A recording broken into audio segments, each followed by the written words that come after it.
just have a seat there, Russell. The guy I was speaking with on whatever night that was Russ as well. Oh, yeah. And he took every number I had. Yeah, now they were doing some pretty thorough interviews that night. So. Yeah, absolutely. I was glad to see it. I'm just going to move your gloves here. That's a little microphone, just to make sure there's nice and clear. As you can see here, everything in this room is videotaped and audio taped. Check. You ever been interviewed by the police in a room like this before? Or? I have never been interviewed like this. Oh, no? Okay. No. Let's get this set up here. I guess the closest interview by NIS for top secret clearance. Oh, yeah?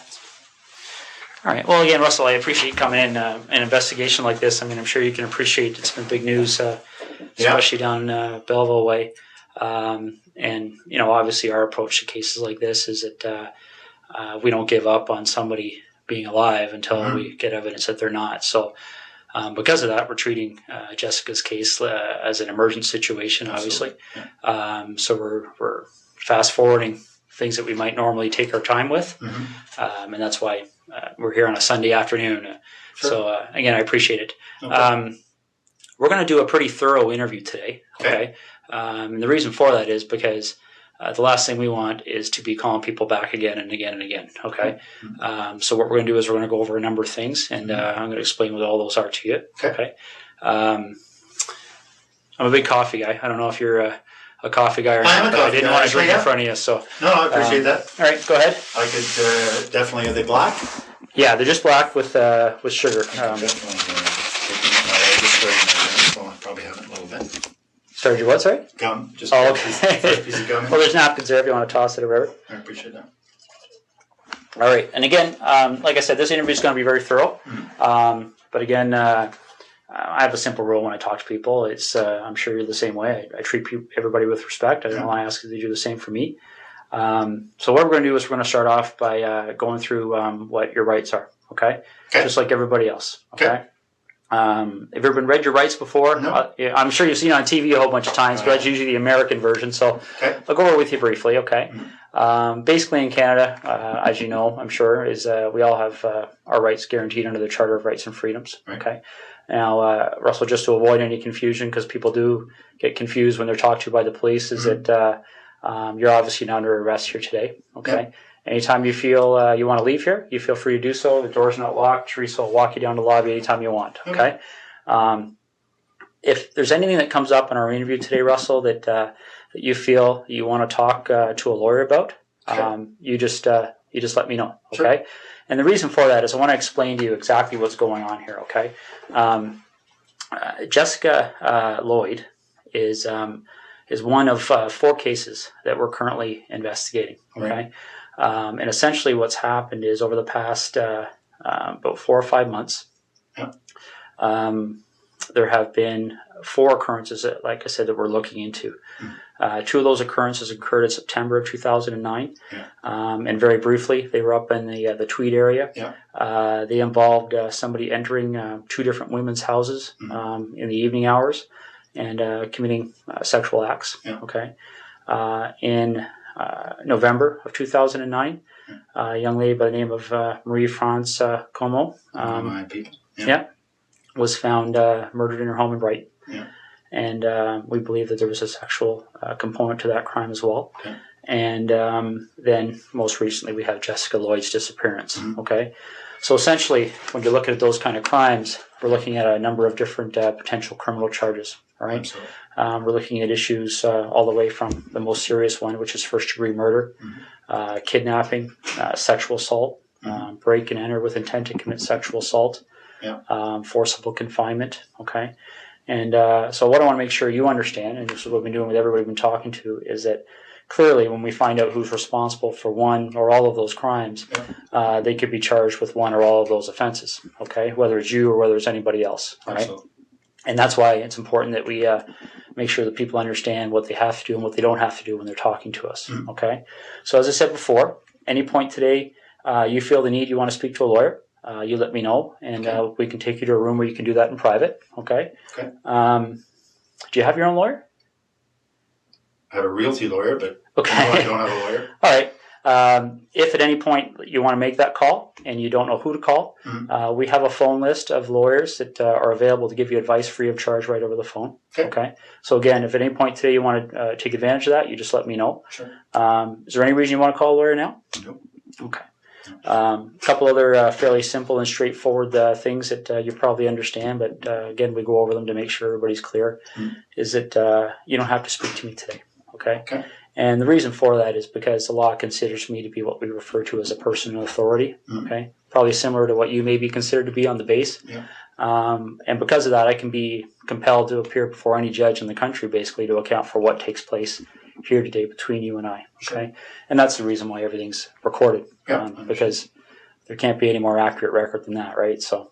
No, understood. And the other thing I want to make sure you understand is that, you mentioned a second ago about Miss Como being one of your work associates.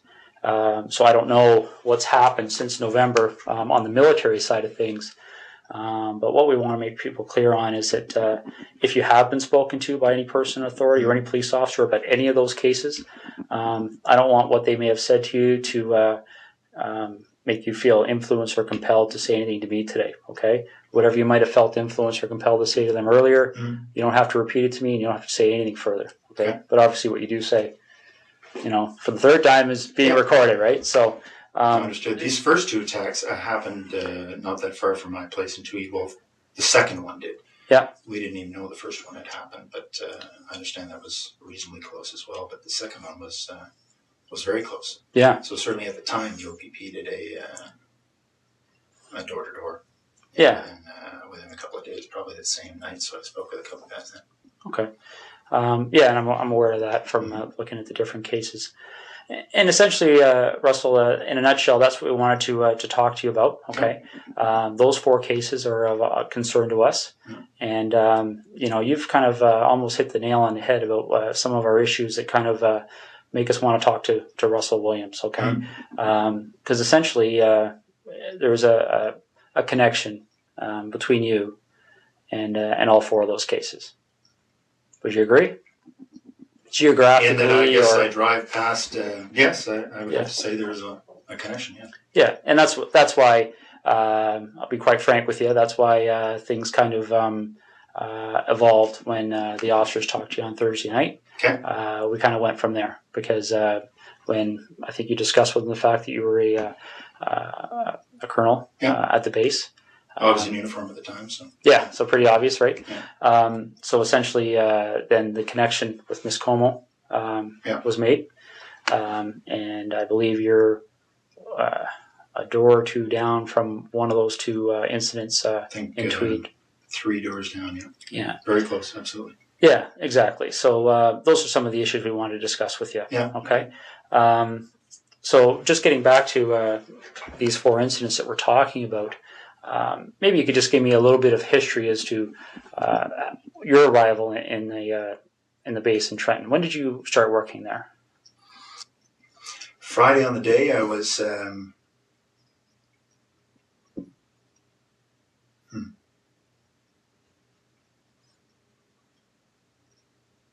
Friday on the day I was at home most of the time. Most of the day I had a sort of a stomach flu. Okay. In Ottawa or Tweed? In Tweed. In Tweed? Okay. Yeah. So we backtrack then. So all day Friday, you're at home. Yeah. And then what time do you leave to go to the base to sleep there on the Friday night?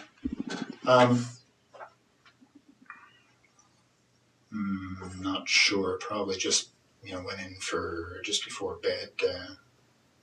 So I probably left Tweed at between 8 and 9 or so. Okay. And you get to the base and spend the evening there and get up for the 5:30? Yeah. Okay. That's right. So we backtrack from there. When did you arrive at your home at the cottage? I don't want to get confused between your home in Ottawa and the home in Tweed. So, no, I had been in Tweed all week. Yeah.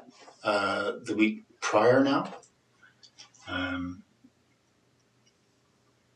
Yeah, I think that's the case. I was in Tweed all week.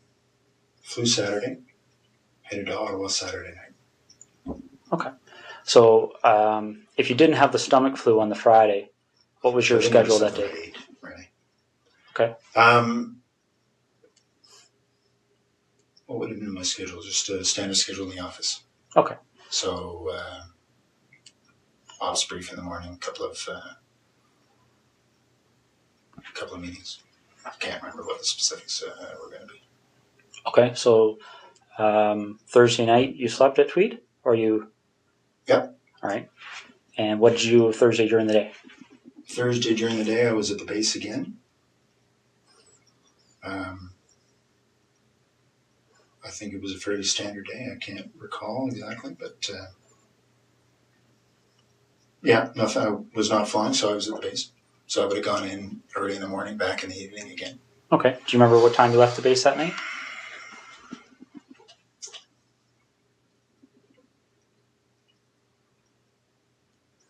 I don't remember anything peculiar, so I would say, I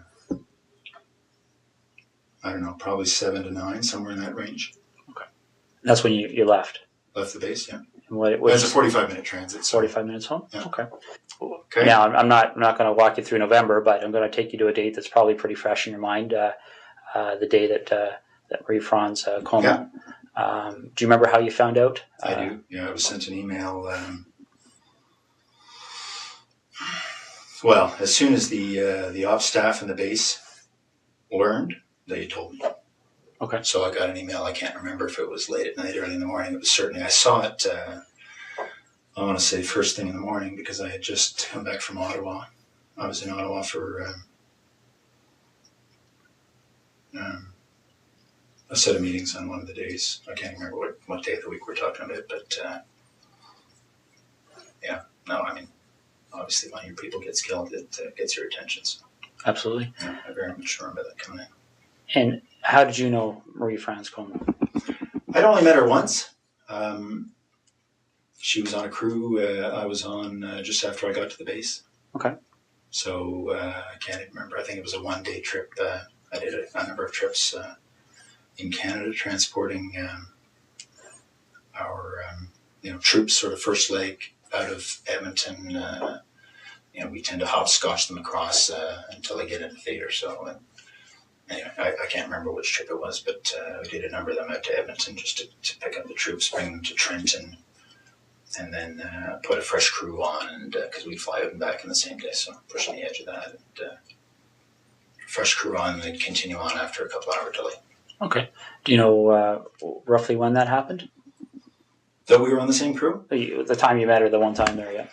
It was soon after I got to the base, so I don't remember exactly, but I would say in the first couple of months, so August, September. Okay. Yeah. Now, you got that email notifying you that something had happened. Yeah. Do you have any kind of a clear recollection as to how your schedule was going that week? Well, I can't remember what day that the message came in. Just a second.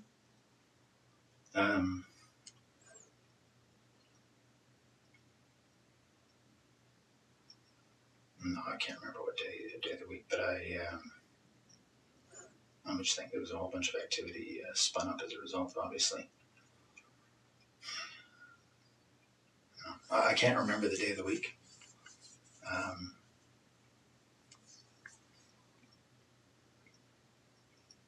I'm just trying to think through the news reports I read. No, I'm sorry, I can't remember what day that was, but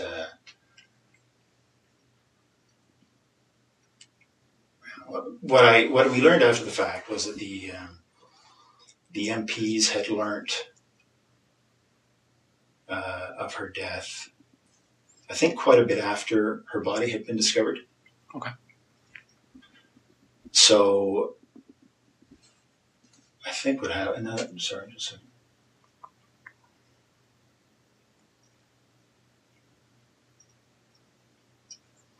Okay. So I think, if I remember correctly, the MPs learned late that evening.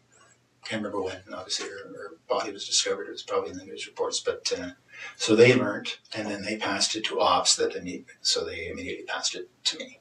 Okay. The MPs work for the wing operations officer, so they go through their chain of command, and then as soon as the duty watch officer had that information, she advised me. Okay. So again, that along particular with, week, along with some others. Right.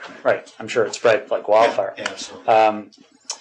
So that particular week, do you have any recollection? Well, for instance, when you got the email, do you remember where you were? I was at home in Tweed. Okay. Yeah. Do you remember if that was a week that you were reasonably stable in Trenton, or had you flown? No, I had been in Ottawa. Earlier in the week for some meetings over in Gatineau for one of the. It's actually for the C-17 acquisition. I was project director when I was here in Ottawa for that, so just some follow-up stuff for that. Okay. So I had been here at some point in that week. Again, I can't remember how the days all fell together, but I seem to remember that I got this word shortly after having come back from Ottawa. It seems to me it was the same week. So if we were to do a similar investigation in your background, is there anything you can think of that anybody may have misinterpreted, or anything in your history that somebody might say Russell Williams Absolutely did this? No. Okay. It'll be very boring. What's that? It'll be very boring. All right, because essentially that's what I'm looking at. Is it? You seem like a very intelligent person, and I think you can see how a surprise like that would certainly set off some alarm bells in an investigation, right? Okay. So the next thing we need to cover off is, I'll just ask you this straight out. Given the types of crimes we're investigating, do you get much chance to watch television shows, CSI, things like that? I do watch. I prefer Law and Order, but I do watch CSI occasionally. Yes. Okay, so you have an idea of obviously the forensic capabilities, things like that are out there. What would you be willing to give me today to help me move past you in this investigation? What do you need? Well, would you be willing to supply things like fingerprints, blood samples, Sure. things like that? Yeah. Okay. Footwear impressions? Yeah. Okay. All right. I think that's what we're gonna ask you to do. Okay. All right. Now we have a process we have to go through to do that. Okay. And for the blood sample, I don't take the blood sample. We have specially trained officers that are trained to do that. Okay. I'm going to step out and make sure they're still available. Can I assume you're going to be discreet? It's possible. Yeah. Because this would have a very significant impact on the base if they thought you thought I did this. Well, bottom line, Russell, that's one of the reasons we're here on a Sunday afternoon. Okay.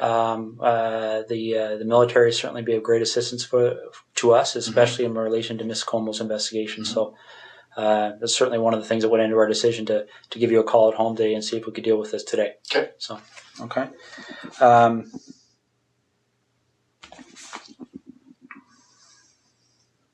Because it's tough to undo the rumor mill once it gets started. But I appreciate that. Okay. Now that you've had some time to, I know we've been throwing a lot of things at you here, but now you've had some time to think about things. Is there anything that you're concerned about that buccal swab matching in any of those 4 residences? Is there, I guess, let me explain what I'm getting at here, Russell, okay? This is a significant investigation, as you can well imagine. Yeah. That DNA is going to be significant in our investigation, both quite possibly to help you, quite possibly to help us. Understood. I don't know yet. I don't know what the result is yet. Mm-hmm. And I'll go back to the example I gave you because it's a very similar issue, I think. And you talked about the idea of discretion here. Okay. Mm-hmm. You talked about the idea that I think hopefully you appreciate the fact of how we approached you here. Yeah, absolutely. And essentially, we have no issues with that. Okay. We talked recently about the whole idea of any unusual sex acts in your history. Mm-hmm. But another thing that can often happen in cases like this is that people become concerned about things like extramarital affairs, mm-hmm. Indiscretions along those lines. Mm-hmm. Is there any contact that you may have had with any of those 4 women that you may not want your wife to be aware of? Anything like that we should know about to try and explain why if your DNA is found, it would help us understand why it may be there. Absolutely not. Okay. Can you think of any reason why we would find your DNA in any of those residences?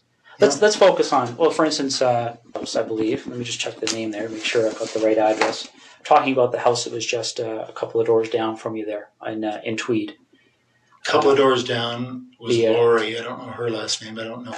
Mazzacati? I don't even know what her last name is, but there's the woman down the road, 3 doors down. Her name is Lori. I don't know her last name. All right, let me just make sure we're on the same page here.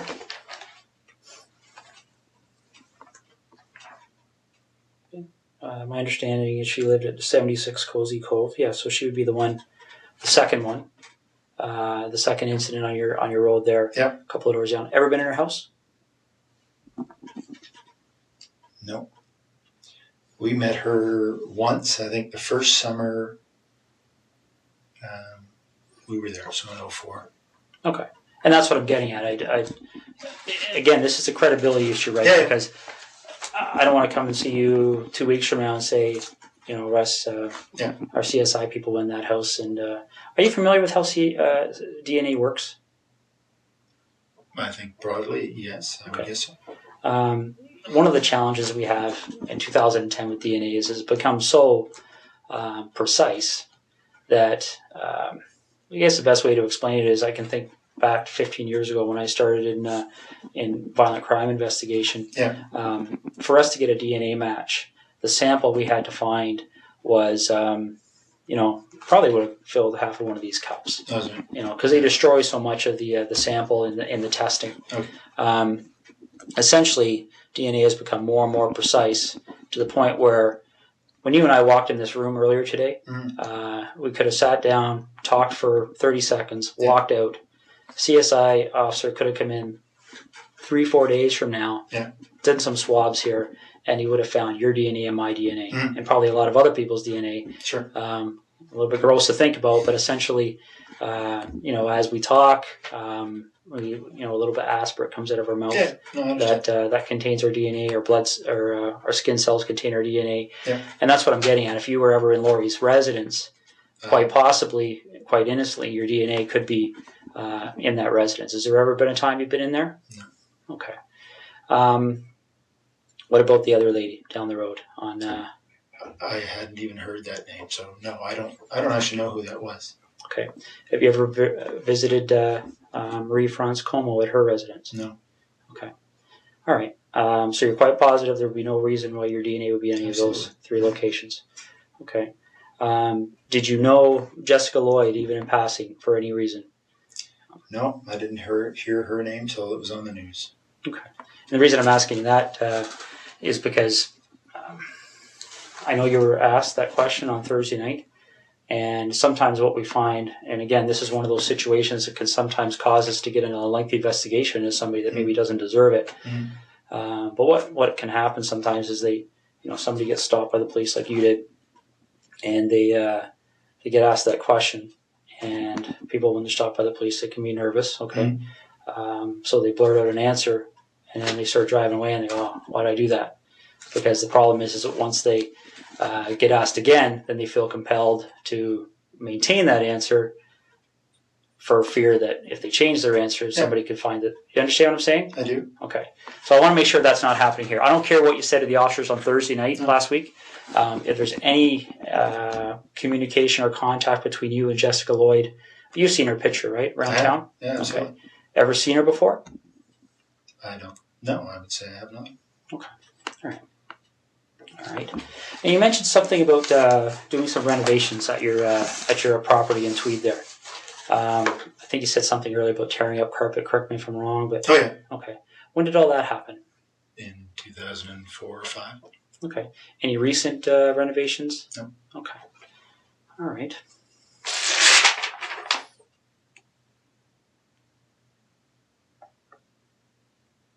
Just want to make sure I'm covering all the bases here.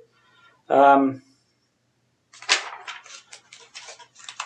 What kind of tires do you have on your Pathfinder? I think they're Toyo. Okay. Do you know the brand name, or sorry, I the think make? that is I don't know. Sorry, the make is Toyo. Yeah. I don't know the model. Okay. See, I'll read this off to you, see if it rings a bell.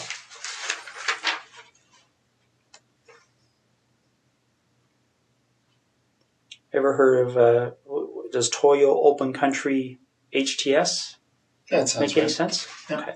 When did you have those tires put on your Pathfinder?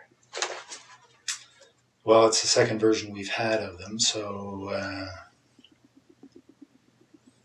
I think it might have been this past fall. They replaced other ones we'd had on the same. Okay. Well, Toyo, I can't say that they were exactly the same model, but our dealership here in Ottawa says they're very popular for the Pathfinders. Okay. And they were good. They lasted a long time. All right. I've had to.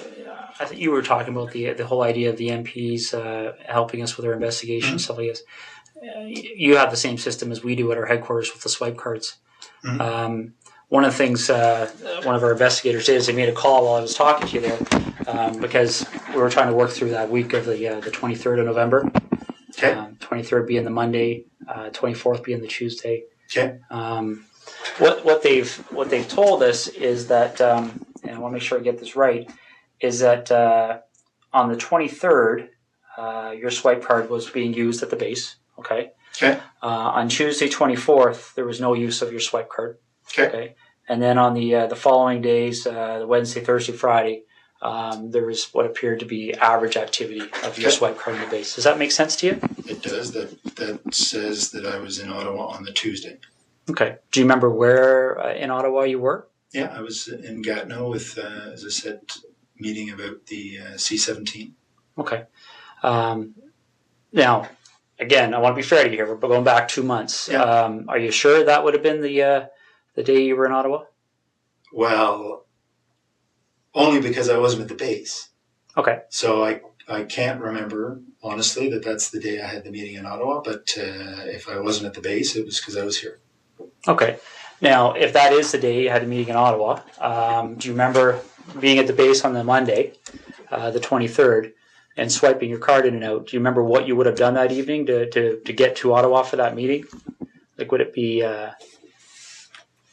I drove to Ottawa in the morning of the day of my meeting. So if it was the Tuesday, then I would have left Tweed. It was a very foggy morning. Okay. That morning.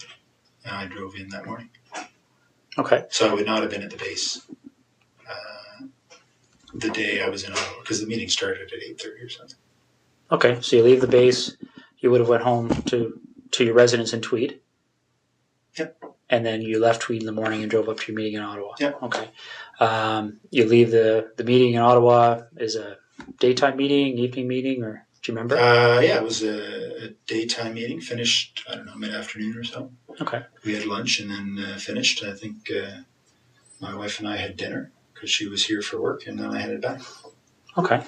Well, these are the kind of things I'm trying to draw out here. That's helpful to us. Do you remember where you had dinner?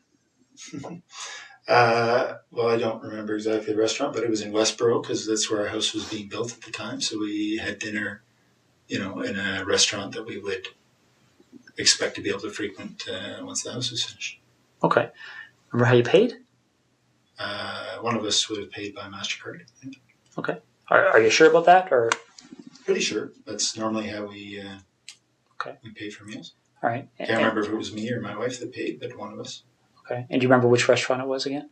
No. Okay. All right. And you see where I'm getting at, right? I mean, that can be very helpful for us because if we can track that issue, right? We can put somebody paying for a meal at a location. Well, I was meeting with 15 people or so that day. So okay. And what time did the meeting end? I would say between 3 and 4. Okay. And are you sure that that's the same day you went out with your wife? Well, I think so. Yeah, because she was here, and I think that was the day we went to this restaurant in Westboro, yes. Okay. You finished dinner, and do you remember what you did that evening? I would have driven back to Tweed. Okay. And you would have... Now, again, I know we're talking 2 months ago here, but do you remember specifically having dinner and then driving back to Tweed, or do you remember, are you just guessing here? No, I'm not really guessing. I mean, I believe that this night at this restaurant was following the meetings in Ottawa. Mm-hmm. And I, kissed my wife goodbye and headed back to Tweed to go to work the next day. Okay. All right. The tires that you have on your truck, right? The reason I asked you about that is there any time, I mean, you recall where you were stopped by the officers there? Yes. Okay. Did they explain to you what the significance of that was her house? That was her house. Yeah. Okay. So you remember that location? Yep. Do you remember what the crossroad was, or? I don't think there was a crossroad. It's sort of just on the south end of 37. Okay. When you get stopped at that location, has there been a time in the recent 1 or 2 weeks that your vehicle has left that road for any reason whatsoever? Have you driven into a field with your vehicle at all? For any reason you can think of? No. Okay. Because I want you to rack your brain here. This is important. So, is there anything you can remember doing that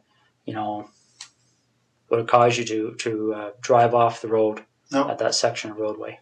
No, that's my that's the early part of the highway, and just head north. It's about 30 minutes from there to, probably 20 from there to my house. Okay.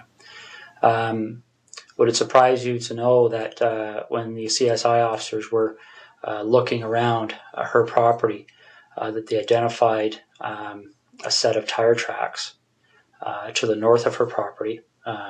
Looks as if the vehicle left the road and drove along the north tree line of Jessica Lloyd's property. Okay. They took, they examined those tire tracks, and they have contacts in the tire business. Obviously, tire tracks are a major source of evidence for us. Sure. Shortly after this investigation started, they identified those tires as the same tires on your Pathfinder. Really? Yeah. Okay. One of the other things that they do to try and identify the type of vehicle that may have left those tires, well, is they do two things. They talk to witnesses. Okay. There was a female police officer that actually drove by that location that evening and recalls seeing an SUV type vehicle in the field up to the north of Jessica Lloyd's house, consistent with a Pathfinder. Okay. Could maybe consistent with other things, but consistent with a Pathfinder. And they, what they also do to try and identify the type of the vehicle is they look at what they call the wheelbase width. Okay, because different vehicles, different makes, models have wheelbase width, so they can take those two sets of tire tracks, measure the distance between them. Okay, and determine what the width is. Sure. And then they can enter that into a vehicle database, and it will spit out the types of vehicles. Okay, your Pathfinder's wheelbase width is very, very close to the width of the tires that were left in that field. Okay. Do you have any recollection at all of being off that road? I was not off the road, no. Okay. All right. Russell, is there anything you can think of? Let's go talk about Marie-France Como for a minute, okay? Is there any reason at all you can think of that during our investigation, obviously we're searching computers, things like Blackberries, right? Electronic devices, looking through houses for things that are in handwriting, written notes, diaries, things like that. Now, I'm not at liberty to tell you what the content was, but is there any reason at all you can think of why Marie-France Como would have specifically referenced you in some of her writings? Not at all. No? No, absolutely not. Okay. Is there anything that she ever said to you that led you to believe that there might be something more than a passing interest with her towards you? Not at all. No, we spent, one flight together talking. I'd go back occasionally and talk. No, if that's the case, that's very surprising. Okay. All right. You have any questions for me right now? No. I'm just going to step out and see how things are going, okay? Okay. I mean, it is a Sunday, but there's probably 60, 70 people working on this file, so there's a lot of things happening. Sure. So let me go out and see what's happening, and then I'll come back in and we'll hopefully continue, okay? I told you when I came in here that I'm going to treat you with respect, and I've asked you to do the same for me. We talked about the whole idea of how we've approached you here, okay? The trying to be as discreet as possible, okay? But the problem is, Russell, is every time I walk out of this room, there's another issue that comes up, okay? And it's not issues that point away from you; it's issues that point at you, okay? And I want you to see what I mean, all right? This is the footwear impression of the person who approached the rear of Jessica Lloyd's house on the evening of the 28th and 29th of January. Yeah. Okay? All right? Now, I want you to keep in mind that this is slightly smaller, okay, in scale. Okay? Okay. All right? That's not to scale. The footwear is actually bigger. Okay. If you look here on the ruler, you'll see that 1 inch is just slightly smaller than an actual inch. Okay? But this is the way it prints off on the computer. Yeah. I'm going to move this over so you can see what I mean, all right? Because essentially when you're dealing with footwear impressions, we have a gentleman on the OPP who's basically world-renowned. His name is John Norman. And essentially with footwear impressions, you're in a situation where you're pretty much in the area of fingerprints, okay? And essentially what we're talking about here is, especially when you start adding in other pieces of information that support an investigative position. Okay. Yeah. This is a photocopy of the boot that you took off your foot just a little while ago. Okay. Now, I'm not an expert in footwear impressions, so I rely on the experts. Footwear impressions are very much like fingerprint comparisons. Okay.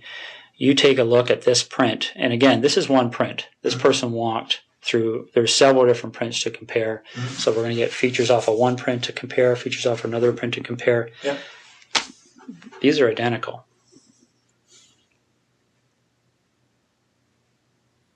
Okay. Your vehicle drove up the side of Jessica Lloyd's house. Your boots walked to the back of Jessica Lloyd's house on the evening of the 28th and 29th of January. Okay. You want discretion. We need to have some honesty, okay? Because this is getting out of control really fast, Russell. Okay, really, really fast.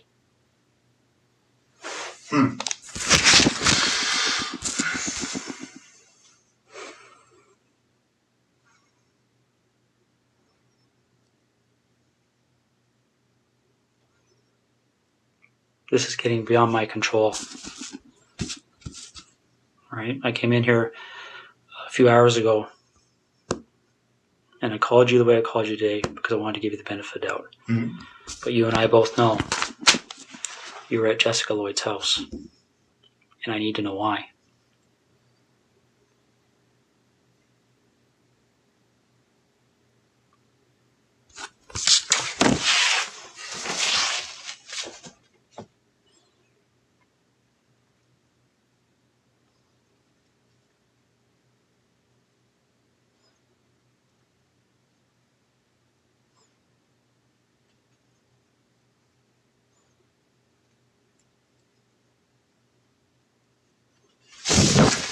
I don't know what to say. Well, you need to explain it, because this is the other problem we're having, Russell. Okay? Again, these decisions are made by me. Right now, there's a search warrant being executed at your residence in Ottawa. Okay? So your wife now knows what's going on. There's a search warrant being executed at your residence in Tweed, and your vehicle's been seized. Okay? You and I both know they're going to find evidence that links you to these situations.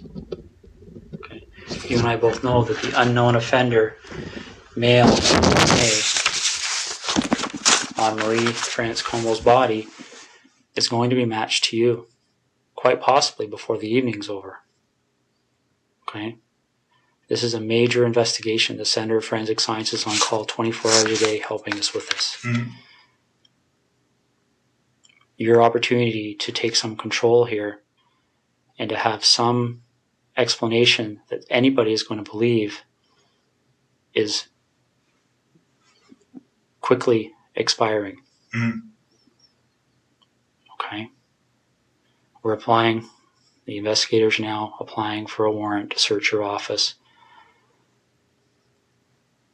Right? These aren't decisions that we can say yes or no to. This is the practical steps in an investigation like this. And Russell,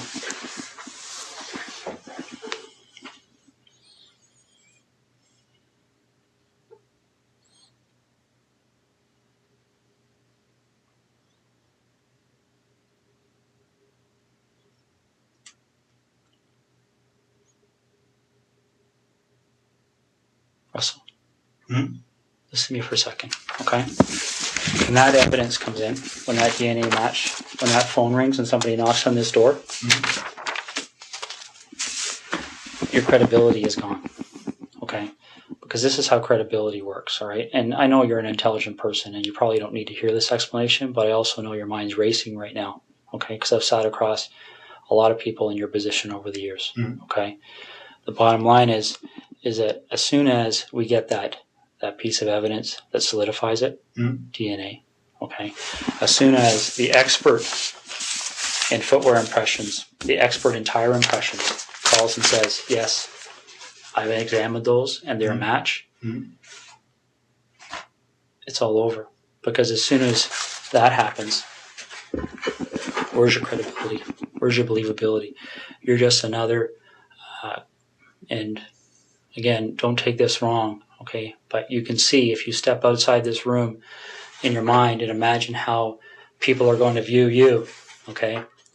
If the truth comes out after the clear evidence is presented to you, when you finally go, okay, I'm screwed now, what are we going to do?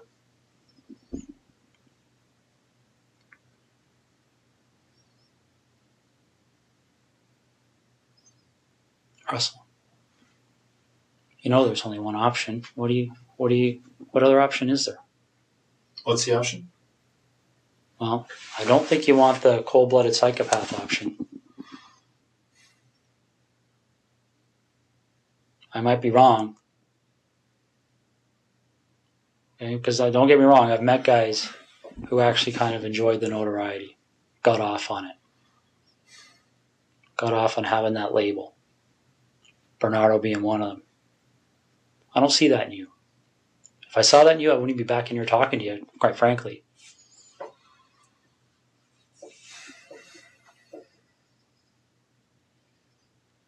But maybe I'm wrong. Maybe you got me fooled. I don't know.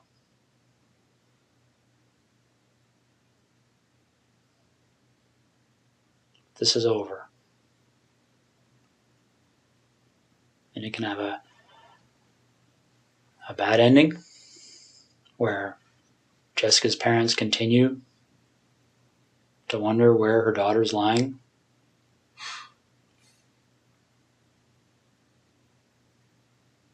And I don't know. I mean, obviously, there's a huge search still underway, and it'll continue. It'll continue until her body's found.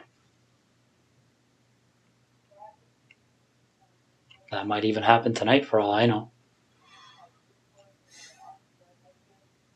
Once that happens, then I don't know what other cards you would have to play.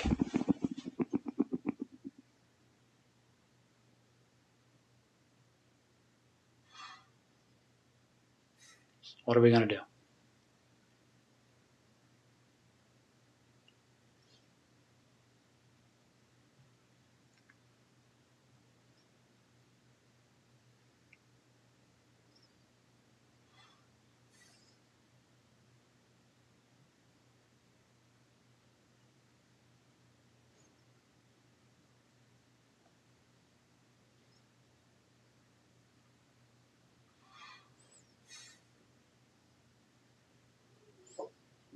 Russell, what are we going to do?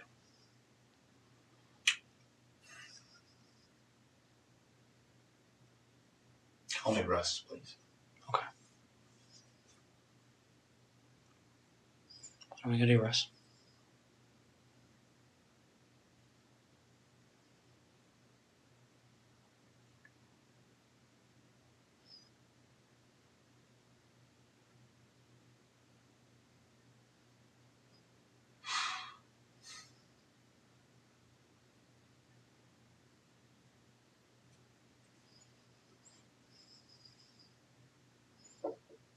Is Jessica somewhere we can find her easily?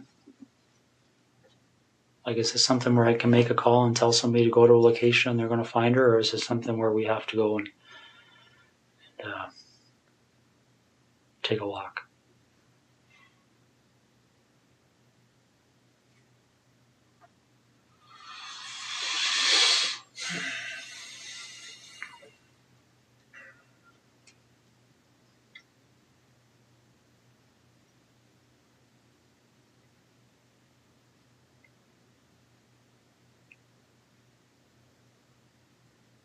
Which direction are we heading in here?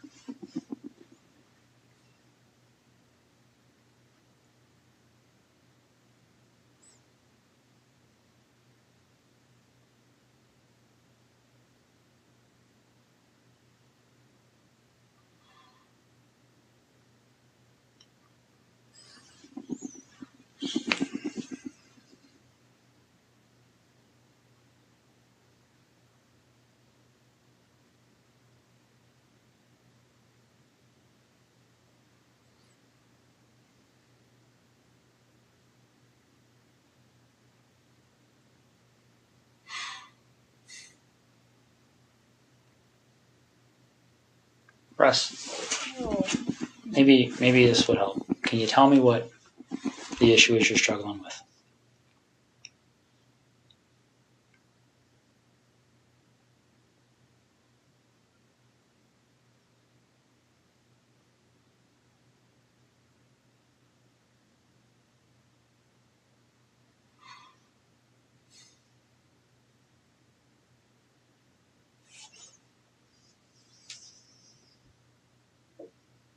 What's the issue you're struggling with?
It's hard to believe this is happening.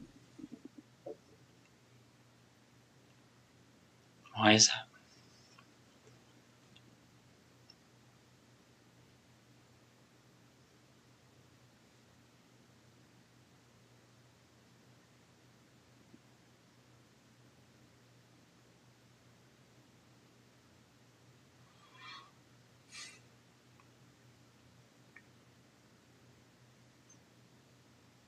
Why is it hard to believe?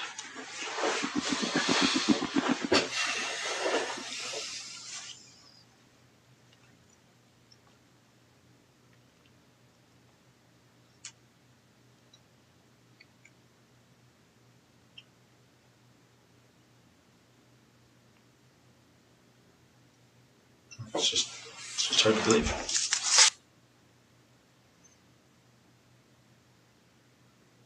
Whose decision was it? And we're going to find out the answer to this anyway. But whose decision was it to issue the directive to the base personnel that nobody had to speak to the police and to seek legal counsel before they were questioned? I don't think that was... My understanding, that direction came from somebody that reports to you. What do you think they're going to say, Russ? No. What do you think they're going to say? All right, and let's step back for a second here, okay? I really don't think it benefits you or makes you look any better to start debating the little issues. No, but that is news to me. Okay. I have a legal officer that reports to me. Yeah. Who may have given that direction. Okay. But that's the first time I've heard it. If that's true, that's the first time I've heard that.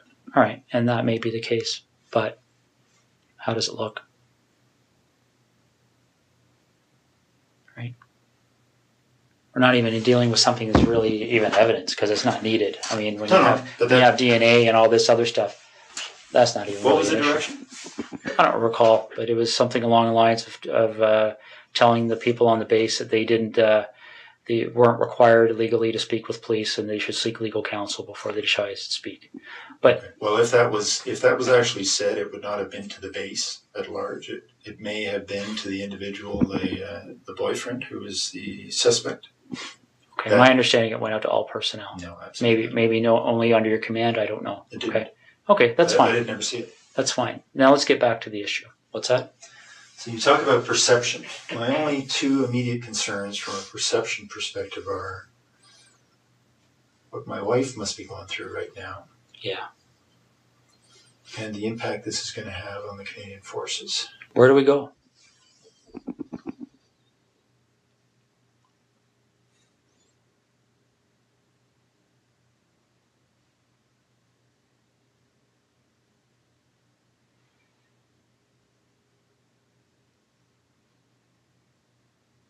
Russ, is there anything you want from me? Is there anything you want me to explain? Is there something missing that you're struggling with that I can shed some light on for you?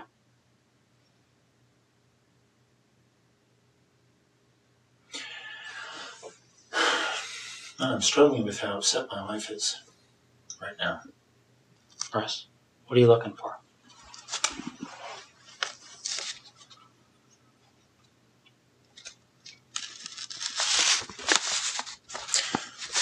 I'm concerned that they're tearing apart my wife's brand new house. So am I. But if nobody tells them what's there and what's not, they don't have any choice. Computers will be brought to Microsoft in California. They'll be picked apart. You can't erase things from computers. It doesn't happen. I'm sure you've seen that. I'm sure that's pretty common knowledge these days. It just doesn't happen. They sell programs that to try and help people clean their computers of stuff, and our guys are pulling that stuff out all the time. The FBI is pulling that stuff out all the time.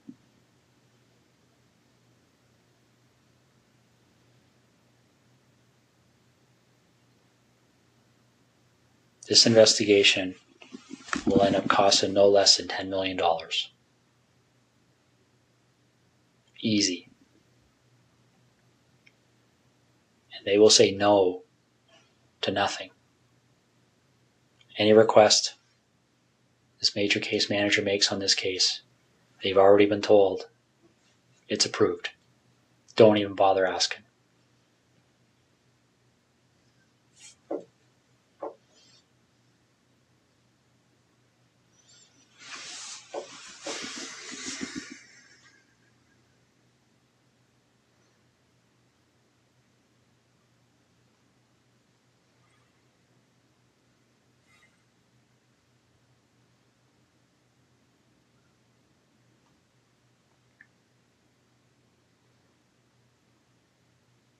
So what am I doing, Russ?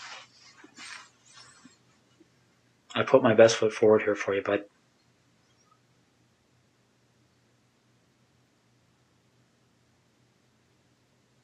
I really have. I don't know what else to do to make you understand the impact of what's happening here.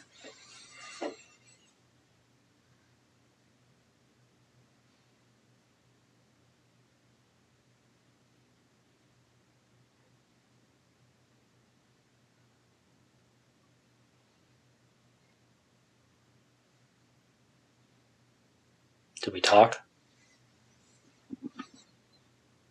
I want to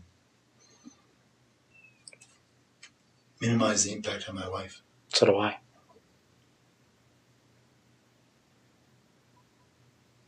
So how do we do that? Well, we start by telling the truth.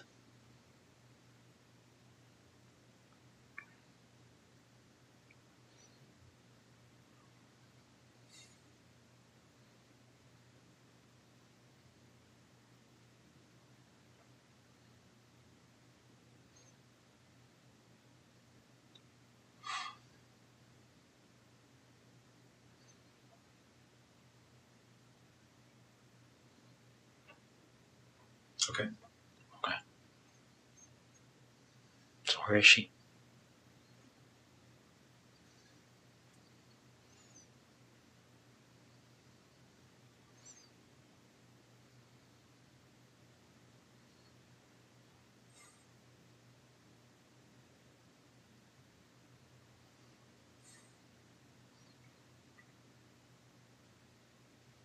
Get a map. Is she close to where she lives? I've got maps of that general area.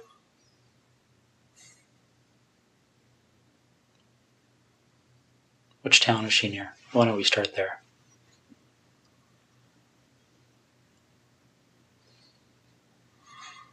I'm not sure if you give me a map of that covers Calabar down to the highway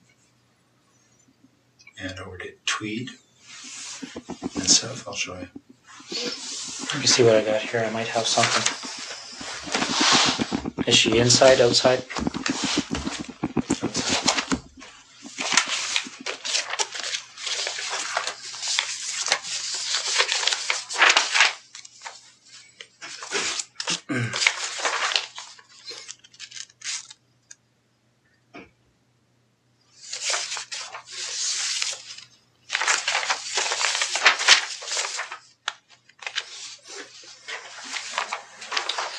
Probably the biggest area I have there, Russ.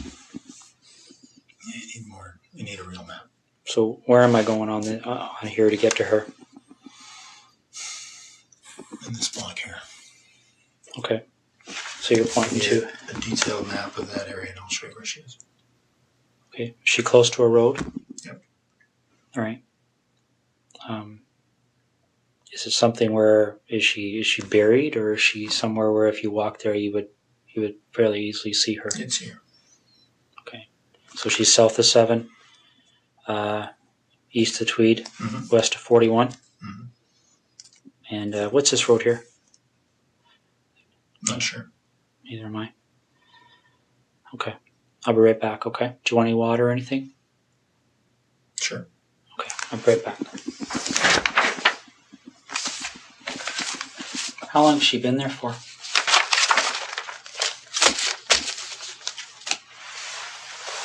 A little over a week. Was it fairly quick from the time she left? Friday night. Friday night? Yeah. So where was she between Thursday night and Friday night? In Tweed. With you? Yeah. How long was she alive for?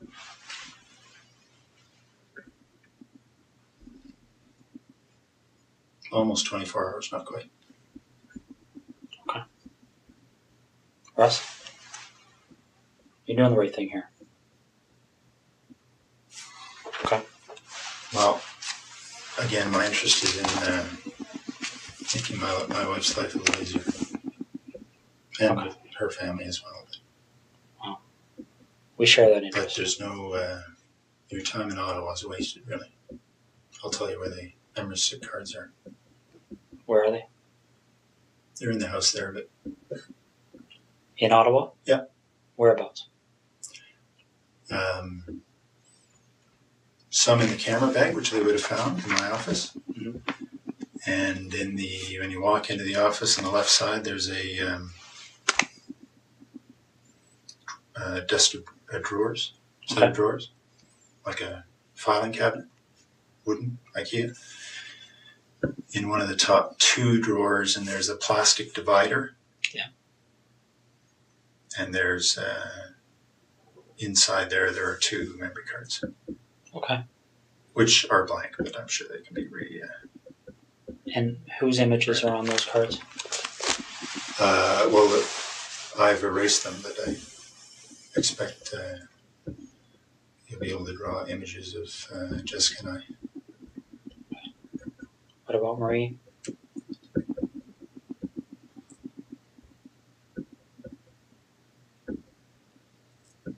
There may be images on there as well. And the 2 women from September? Yep. Okay. Do you have those images stored anywhere else?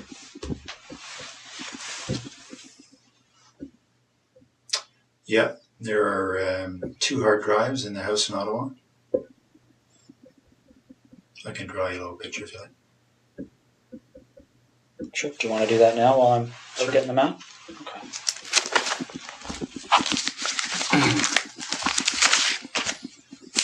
Want anything to eat or anything? Leave that with you. Okay. Sure.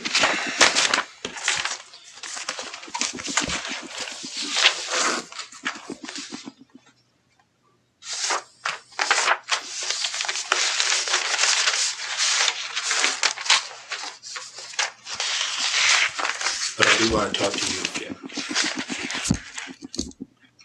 That's the plan. Okay.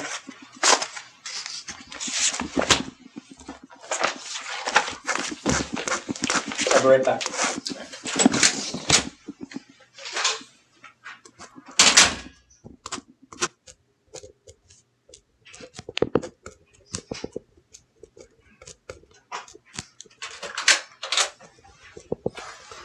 How you make it up there? Thank you. Can you make it up? All right.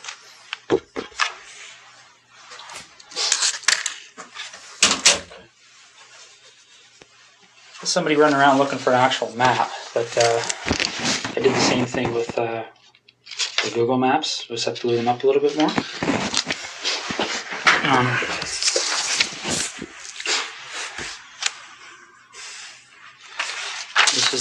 This is the biggest of the area. This might have better parameters for you. Here's Tweed.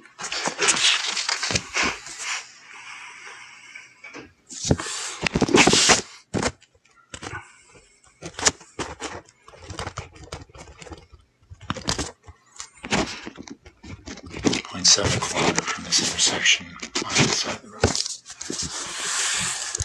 And what road is that? Kerry? South of, can't read that word. East Hungerford? Mm-hmm. Does that make sense? Oh, there it is there. Okay. How far off the road is she? 40 feet. Is she covered with anything? She's wrapped up. In She's what? on the surface.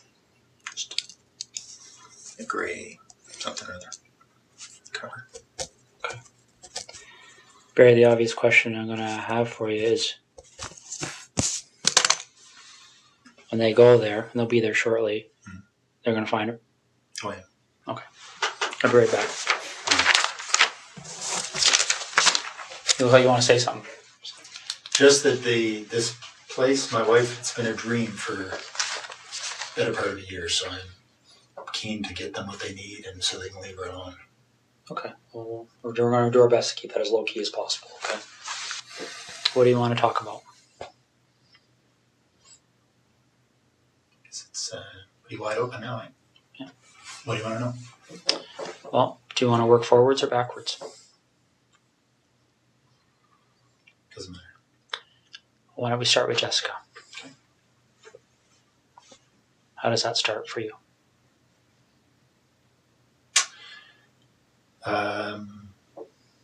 I saw her in her house on her treadmill.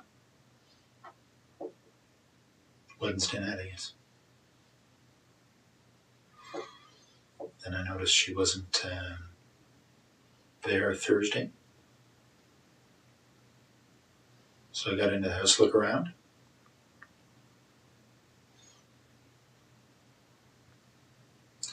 Then, and then left.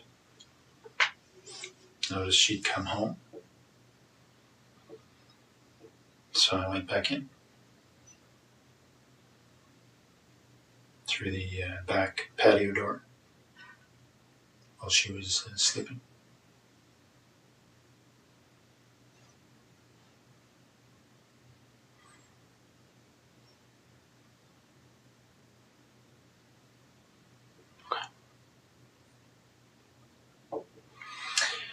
So I woke her up.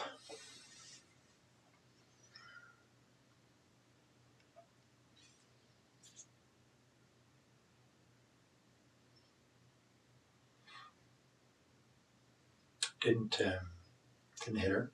She only hit her once. Friday night.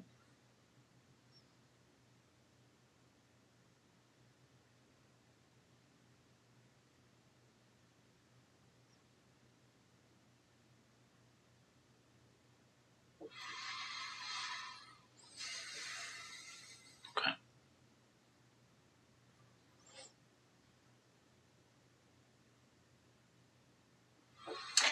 Well, so I raped her in her house. And then I took her to the car and took her to Tweed.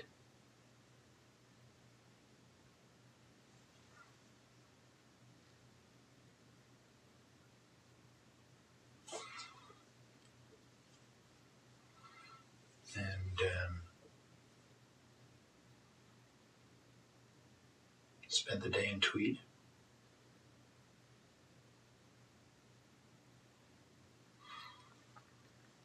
And then I hit her as we were walking. She thought we were leaving.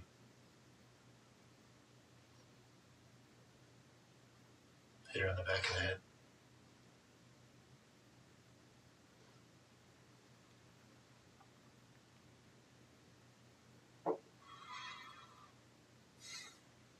Okay. Anything in particular? Well, what did the hit on the back of the head do?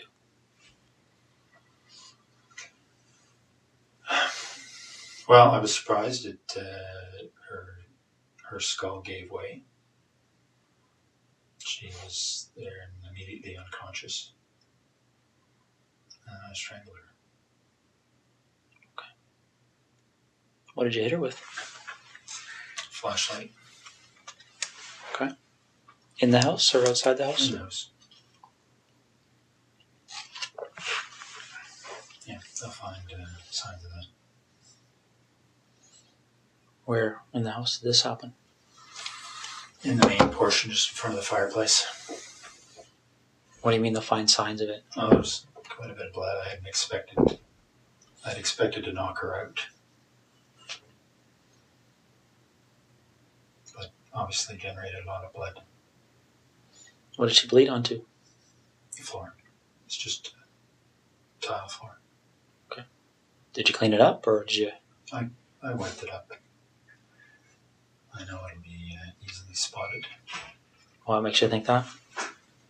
Like, if I walked in that house right now, would I see it? You wouldn't see it, not at all. But the right signs will show it, I'm sure.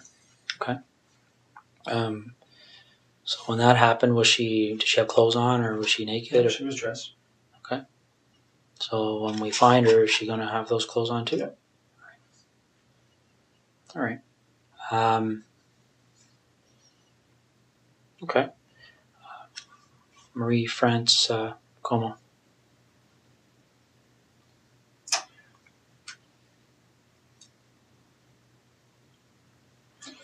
There was an open window in the basement of her house when she was away.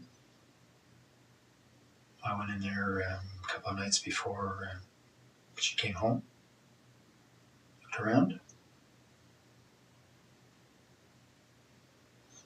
I went back in there late at night when she was at home.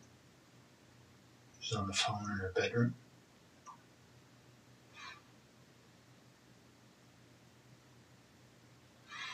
She actually discovered me in the basement.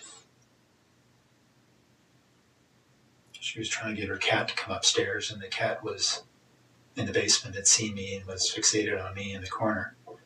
She couldn't get the cat up, so she came downstairs to try and get the cat, and I'm not sure why she came over to me. I guess the cat was staring at me, and she was wondering what the cat was staring at. The lights were on.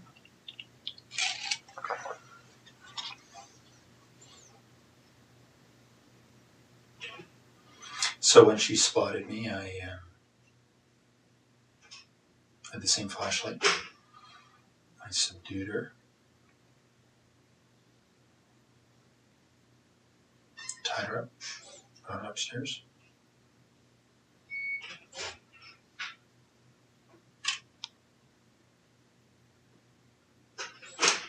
And strangled her later in the morning. Well, more suffocated her. Some tape.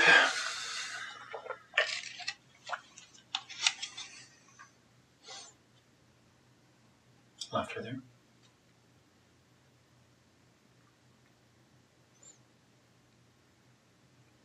How did you subdue her? When you say subdued her in the basement, what did you do? Well, I had the same flashlight. And,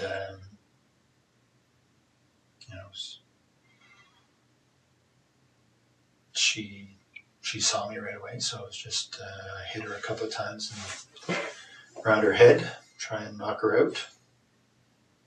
Didn't, but she was bleeding a little bit.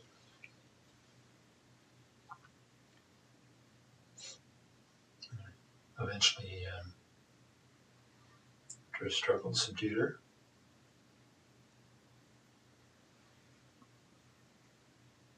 Okay. Any blood from that struggle? Oh yeah. No, not a whole bunch, but a flashlight did break her skin a couple of times. Okay. What area of the basement did that take place in? I was hiding behind the furnace, so she spotted me right there. Okay. Did she recognize you? No, I had stuff on my face. Okay.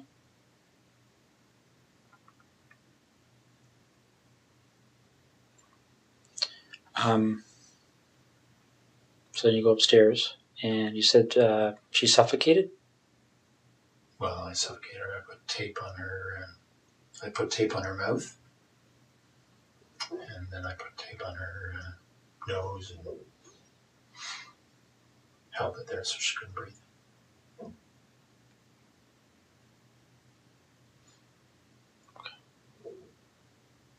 What kind of tape was it? Duct tape. What happened to it? Well, I took it with me and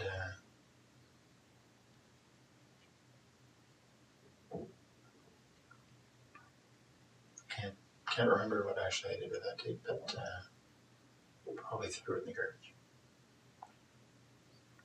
Did you use tape for any other purposes?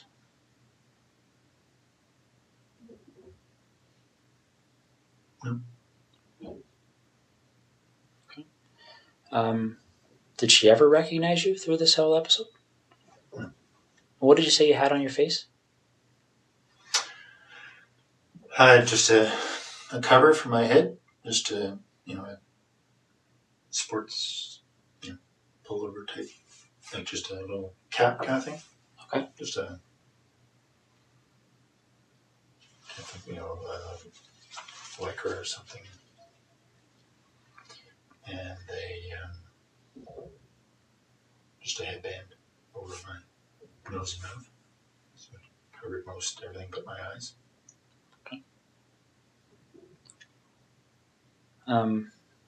Now this flashlight, where is that now? And tweed. In the house? Yeah. What kind of flashlight is it? It's a red 3 double D. I'm not sure what brand it is, but it's a metal, one of these aluminum. It's like a big, I can't remember what brand it is. Aircraft aluminum flashlights already still around. Anyway, it's a bigger one of those. Did you take anything out of Marie France's house or Jessica Lloyd's house? Yeah, some of their underwear. Okay. That's all. And where is that?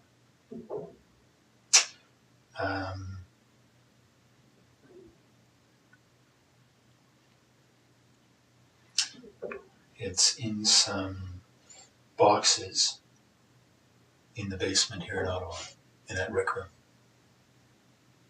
So we just moved in, so there are boxes everywhere. So on the same side as the furnace room, sort of in the back against the wall.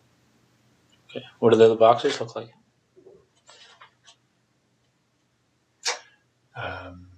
I think one's a scanner, the box for my scanner. Mm-hmm. They're all right next to each other. So a quick look through the boxes there will find it. Okay. How much underwear is in those boxes?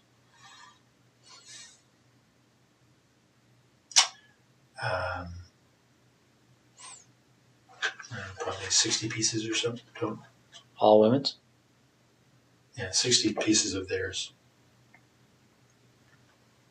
Of whose? Of Jessica's and Marie France. So you took 60 pieces from between the two of them? Yeah. Okay. I think so. All right. And they're in like when you talk about a scanner, is it a computer scanner box? My computer scanner is up in the office, and its box is down in the basement. So Okay. it's inside that box. Does any of the underwear in those boxes belong to anyone other than Marie France or Jessica?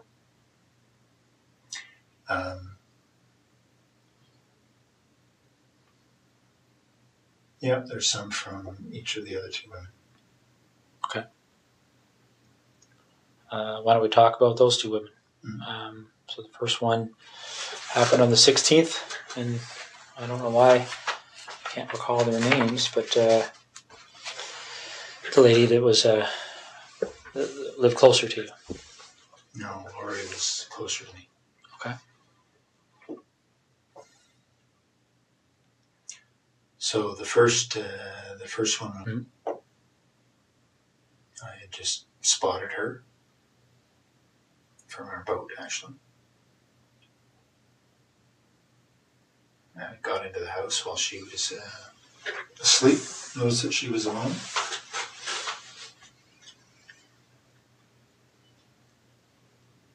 And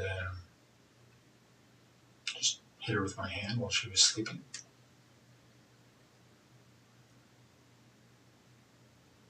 Subdued her. Mostly just my weight on top of her.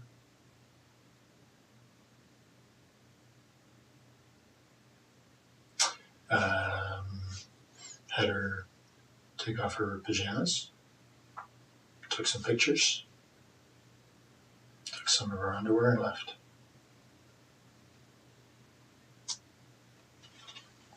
And the other woman? Same kind of deal. Went in through the back of the house. She was sleeping in her, not in her bedroom, but in her, in front of the TV. Very much the same story.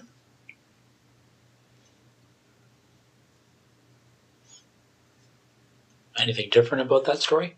I mean, pretty much the same story and exactly the same story are two different things, right? Yeah, no, not much different at all.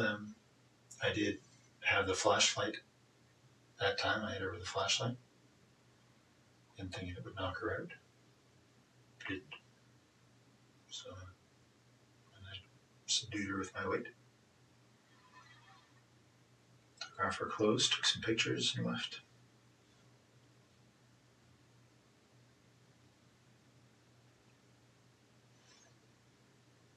Why do you think these things happen?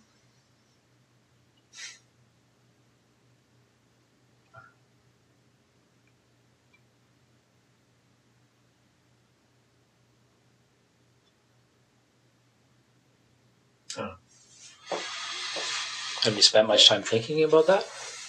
About why? Yeah. Yeah.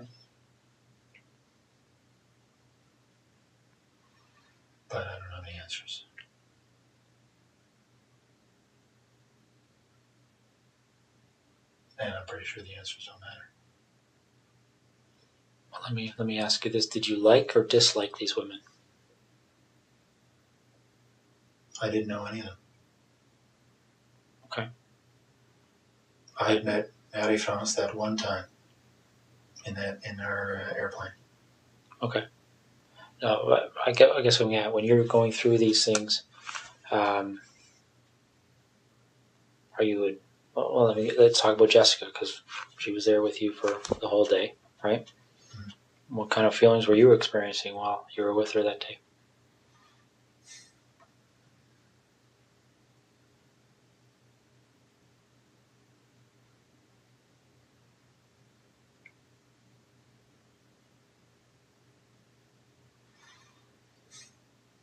Oh, she was a very nice girl.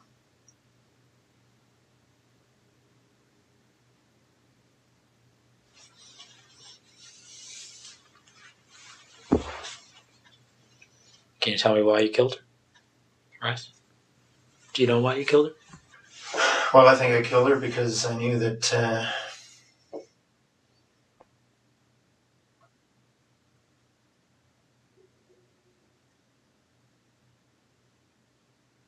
her story would be recognized.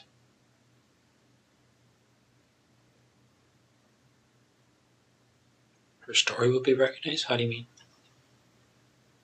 Well, because she knew I was taking pictures. Mm-hmm.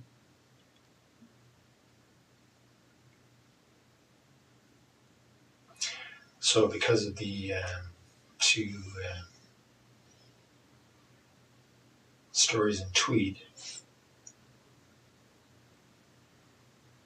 that would have been been quite obvious. So if you didn't take pictures, what would you have done with her? I don't know. I mean, she's at your house, right? Well, let me ask you this. Is it 2 lived, right? And 2 died. What was the difference in your mind between? Well, the attention the first 2 got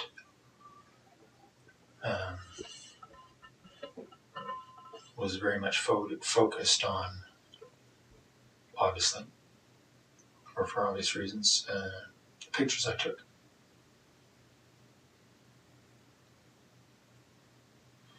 So anybody else telling stories about pictures, right, would have been a fairly straight line.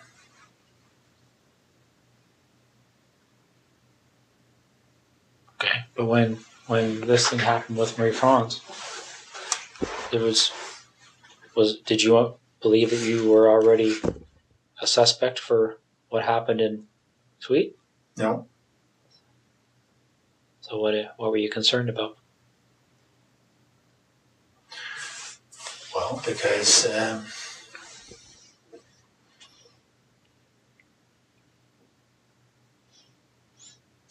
was pretty sure that she was serving military, right? Mm-hmm. It would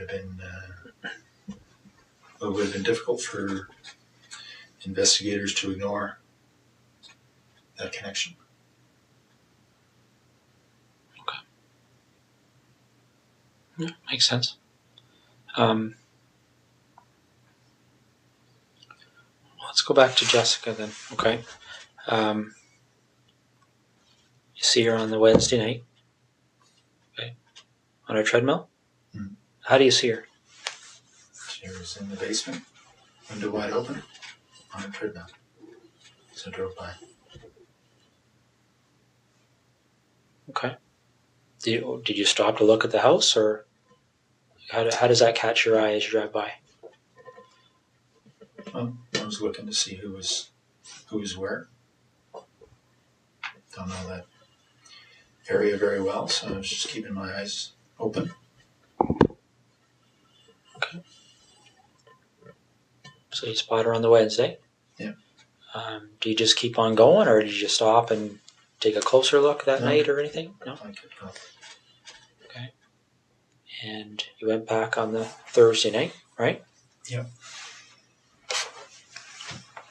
So you go back on the Thursday night, and you went into the house before she came home?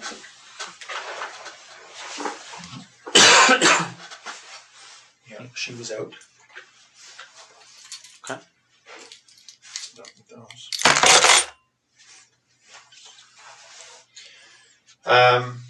Yeah, she was out. Got in through the kitchen window. It's unlocked. Everything else was locked. Okay. So you're in there doing what? Looking around to see who lived in the house. It was just her. Okay.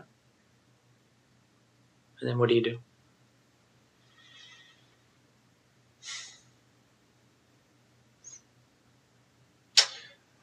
Well, I left the house.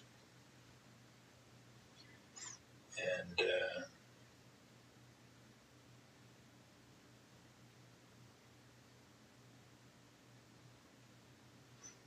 she came home. I hadn't been out of the house very long. So I watched for a little bit to see if she was alone. She was.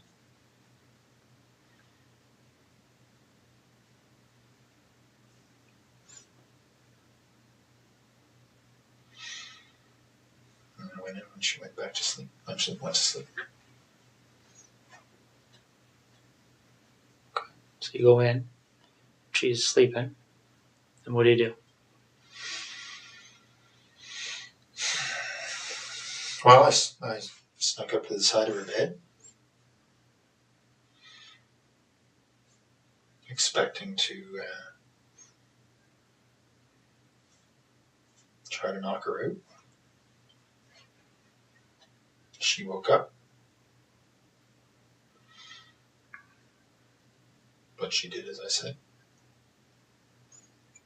So I didn't hit her. What did you say? Said, lie down on your tummy. Okay. She did. I tied her up. What'd you tie her up with? Some rope I brought. So she's on her stomach. How are you tying her up?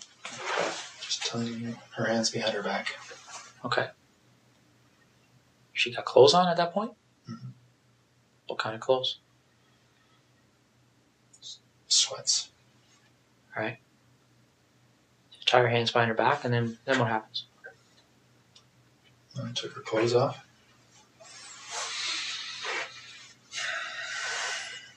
Okay.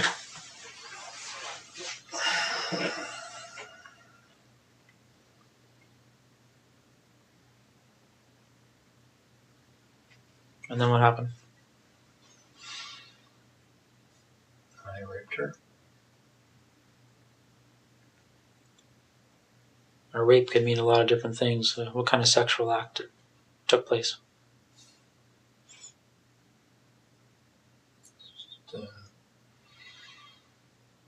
Vaginal and oral. Okay.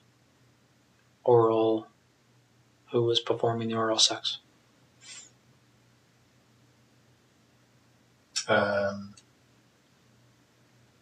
Me on her and her on me. Okay. Any condoms used or anything like that? No. So, and again, correct me if I'm wrong. Vaginal intercourse. Her performing oral sex on you, and you performing oral sex on her. Mm-hmm. Do you remember what order those things occurred in? Yeah. I started with the oral sex. Then I raped her. And then later on I made her perform oral sex on me. Okay. Any kind of conversation happening when this is going on?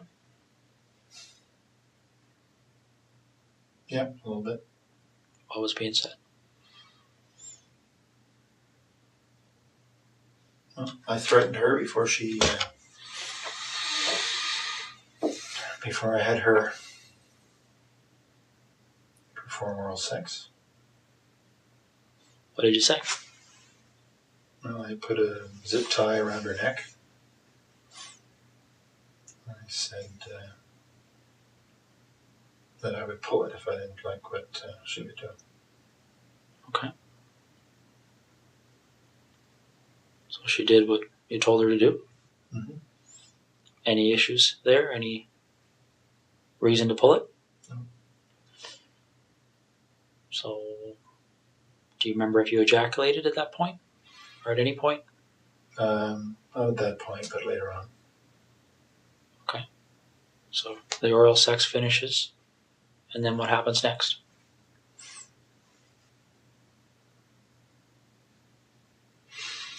Well, I continued to rape her, and I had her put on some of her underwear. Took some pictures, lots of pictures. And then got her dressed, walked back to the truck. Okay. At what point did you decide that she was going to leave with you?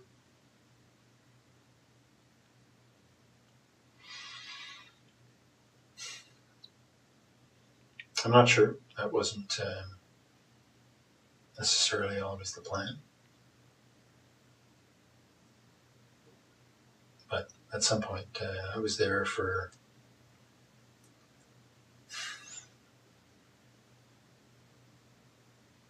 three hours, 3 and a bit.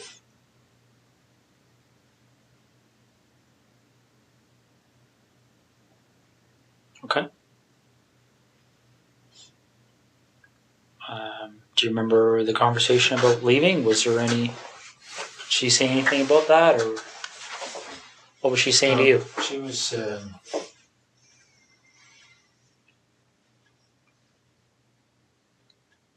certainly cooperative. Okay.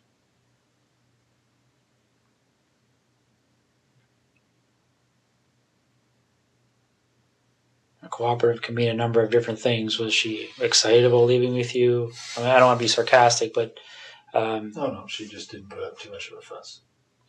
did she try and negotiate with you at all, or No. what did she say? Well, I told her that I would let her go later on. Okay. So when you take her out of your house, is she still bound, or? Yep. How is that done? Just hands behind her back. Okay. What about her feet? Anything there? No, she was walking freely. Okay. Barefoot, or? No, she had those brown suede shoes on that had been reported. Okay. So where does she sit in your truck when you get to the truck? Front seat, passenger side. Okay. And where do you go? Straight to Tweed. Straight to your house in Tweed, or straight to just the town? Straight to the house. No stops anywhere? No. Okay. What time, do you remember what time you arrived there?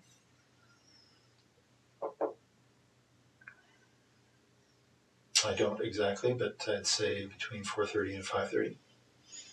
Okay. All right. When you were first there before she came home, do you remember, did anybody come to the door at all when you were in the house? Okay. No, I think somebody had come to the house just before she did, because I thought it was her, but then they left. I was outside at the time. Did you see who that person was, or what kind of vehicle they were in, or anything? No. Saw the lights. I assumed it was her, and then all of a sudden they left, so I don't know what happened. Okay. Where were you when that first vehicle pulled up? In the back here. Okay. So you didn't have a view of the vehicle, you could just tell that there was a vehicle there, is that fair? Okay. So you get home, what, 4:35 you say? And then what happens?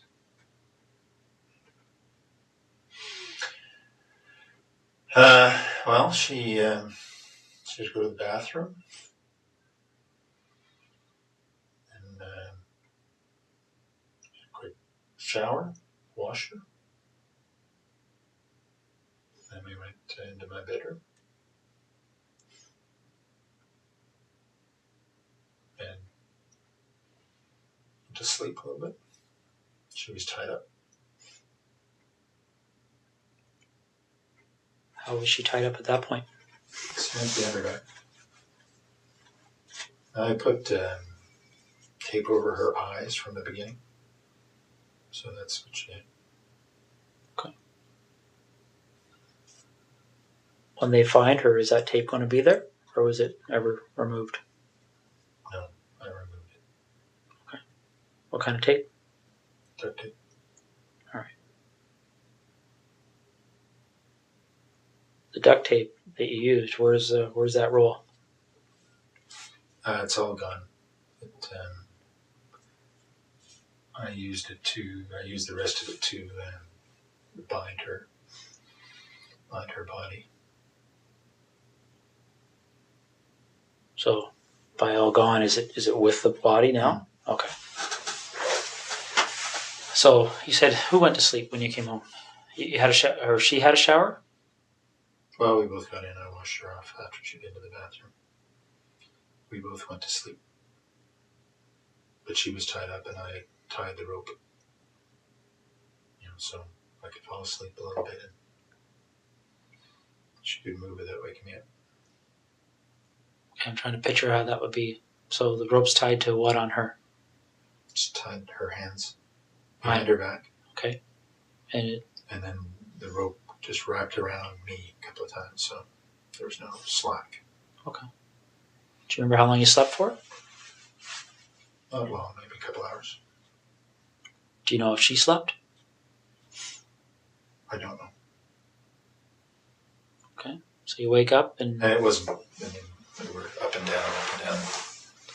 So it wasn't 2 hours straight. It was 2 hours in bed, but there wasn't much sleep, just lying there probably. So you get up from that, and what happens next?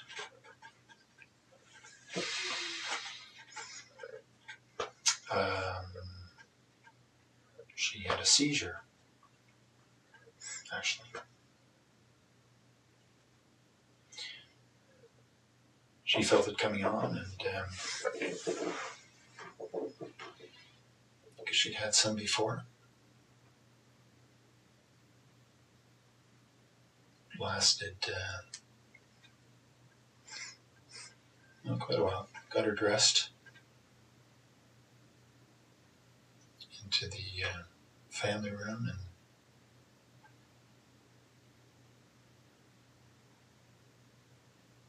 anyway, she recovered. She got obviously stress, but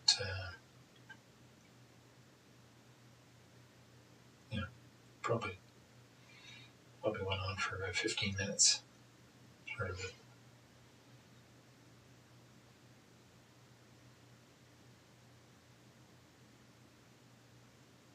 So, how do you know she had them before? She told me. Did she tell you why she gets them? Well, she suggested it was stress.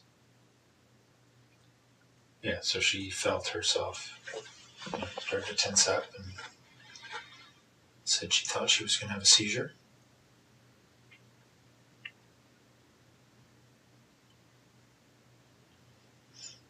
So it was convulsions is what she was saying. Okay. So she recovered from that? Yep, I stayed with her and talked her through it and make sure she didn't bite her tongue. Okay. And then what happened? Well, then we had a little lie down right there because she was obviously exhausted. Put a cover over her and went to sleep.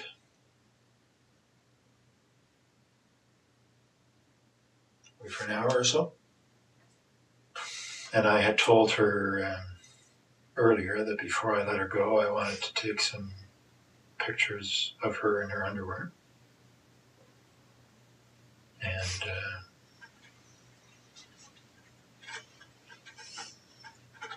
have sex with her.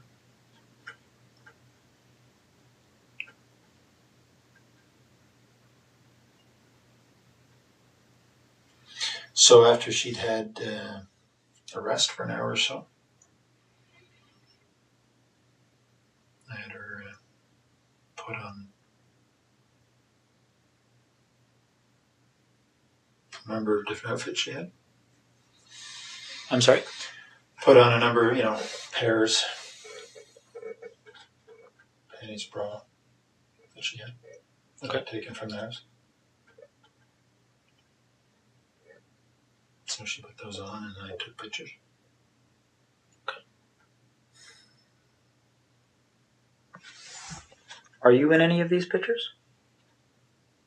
Yep.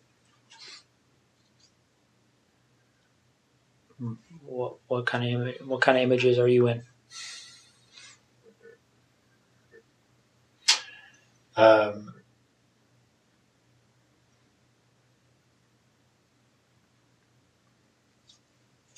Well, I'm with her. There's on the hard drives. You'll see there's video as well.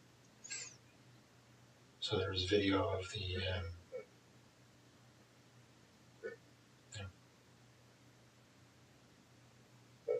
almost 4 hours, I guess. Of what?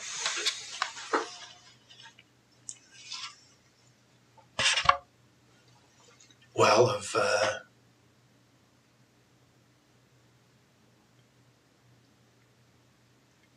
initially at her place of raping her. And then,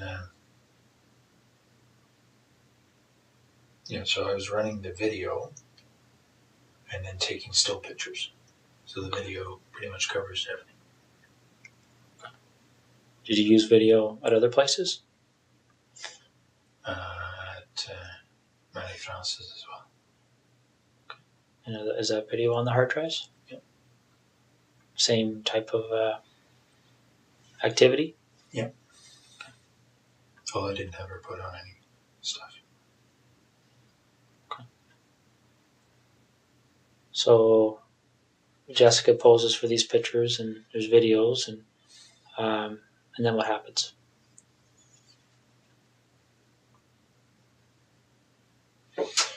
Then I got her dressed because she thought she was leaving. Got a bite to eat.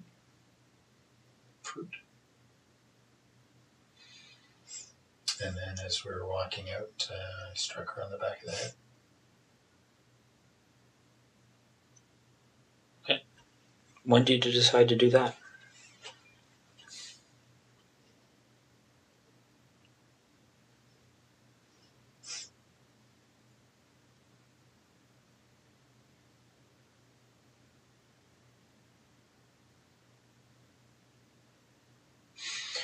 Well, I was pretty sure that I wasn't going to let her leave.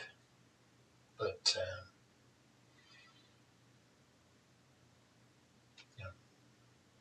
the idea of striking her on the head was developed in the afternoon.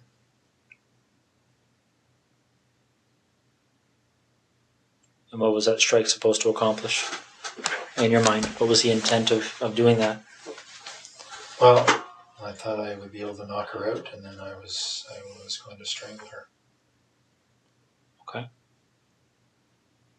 So when you actually do strike her, what's the result?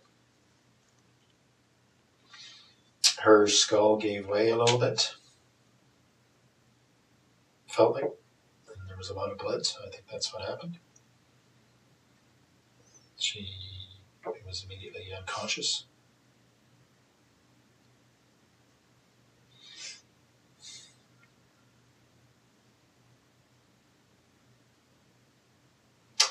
And then I strangled her. How'd you strangle her? The same rope. Just put her on her neck.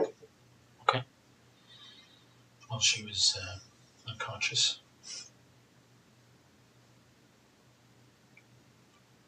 Now, what happened to the zip tie that was around her neck earlier?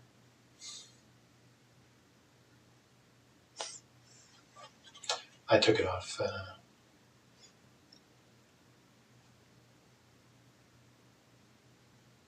Around then, I guess.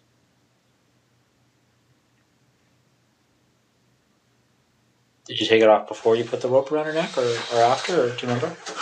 After she was dead. Oh, okay. So the zip tie was around her neck while you used the rope? Mm-hmm. Okay. Did you leave the rope around her neck? No. Okay. And how did you know she was dead?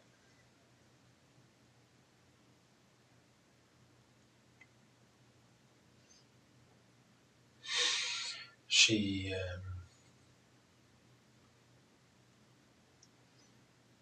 her body stopped moving.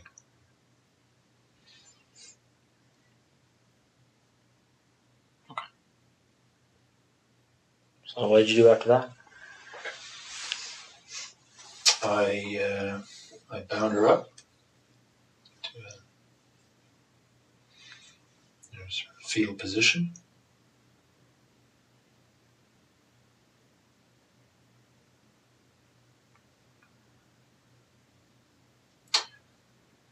And cleaned up the floor.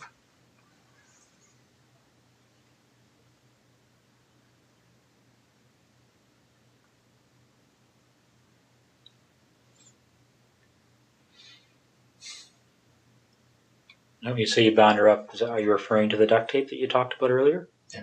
Okay. So then what did you do?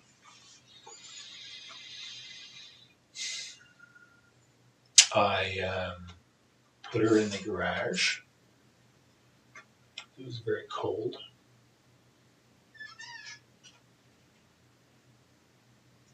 And then I went into the base.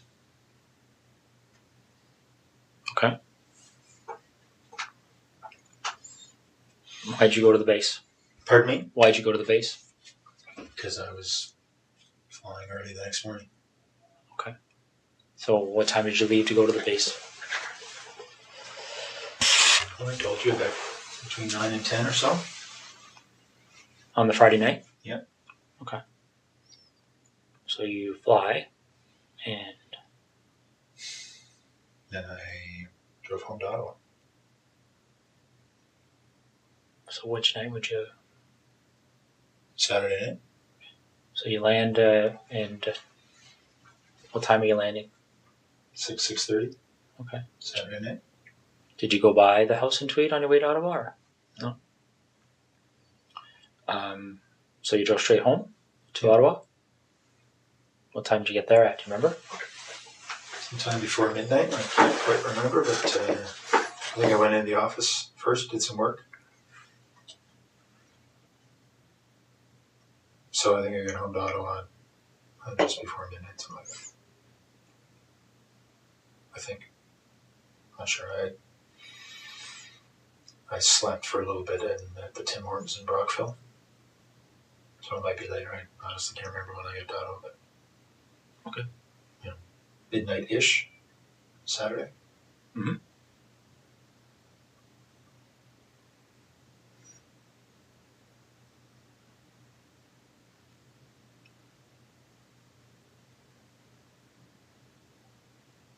So you get home, you're in Ottawa, what do? Go to bed or stay up? Okay. So then what do you do the next day? Well, my wife and I did some stuff. I can't remember what was going on that day. Putting together the new house. And I headed back to Tweed that night. Mm-hmm. Sorry. No, I did. I had Monday off. That's right. I had Monday off, and then I was visiting one of the units in Ottawa on Tuesday. So I didn't head back to Tweed till Tuesday night. Okay.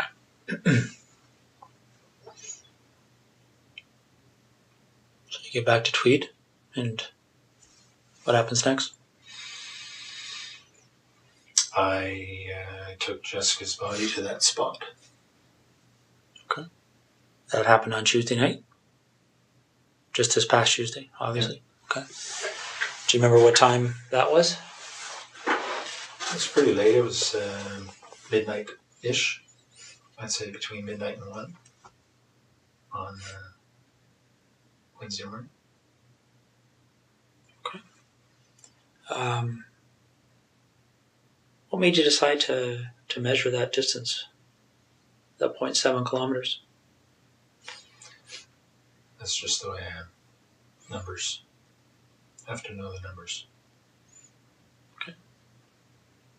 And how did you leave her? I just left her tucked behind a fairly large rock. Okay. Is that duct tape still on her? Mm-hmm. And what else is on her? A couple of towels wrapped around her head. And the top and pants, she was wearing jeans. Okay. Did you ever go back there? No. Right.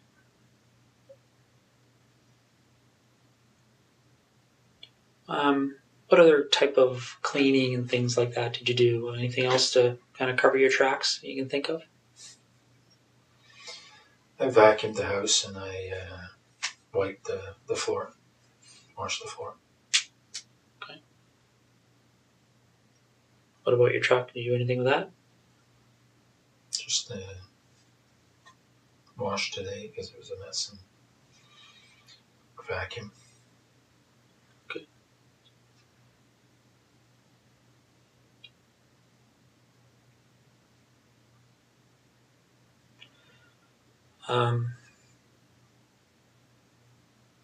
So Marie France, when did it first occur to you to go to her house?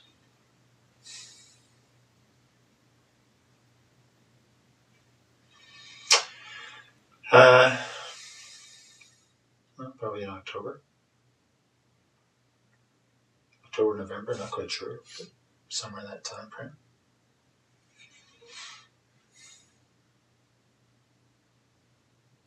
And do you remember why you thought to do that?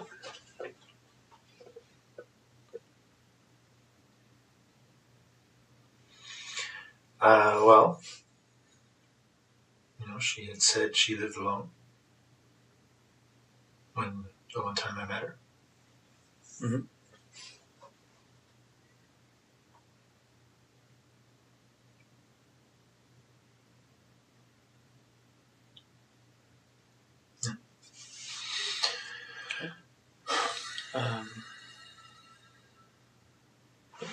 Just trying to understand why her versus the dozens of other women you probably come across on a daily basis.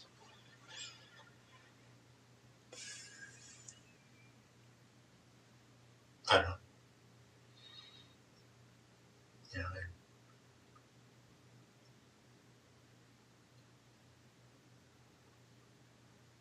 I went out there when she wasn't home just to see where she lived. And when did you do that? A couple of nights before. How did you know her address? I was on the roll for the basement. Okay. So when you go out there a couple of nights before, do you remember what night that was when you were there first time? I don't, but it was within 2 or 3 nights, I think. Okay. Well, no more than 4 anyway, something like that. And did you actually go into her house on that occasion, or did you? Okay. So what happened that night? How'd you get into her house? This window on the side of the basement. Side window. Just a back step a bit. How did you get to her house that first night you went there? I drove. What did you drive? I think I drove my truck. Okay. Pathfinder. Did you remember where you parked it? Yep, I parked it. A bit of a division in the residential areas there. I parked it on another side, 600-700 meters away. Okay. So not on her street, on a different street? Do you remember what street you parked on? No, but it's actually might be the same street, but there's an interruption in the street where there's a construction zone. So there's a pathway in between. So I think it's probably the same street. Okay. So you go to her house, and when you went there that night, did you know that she was away?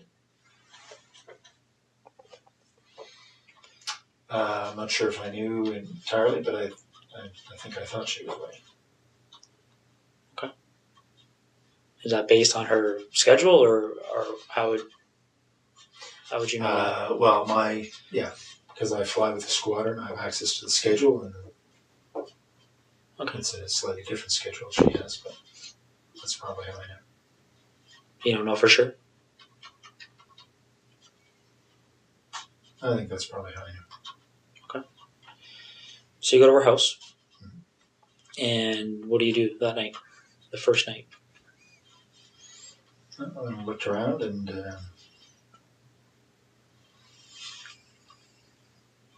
make sure that she was living there alone.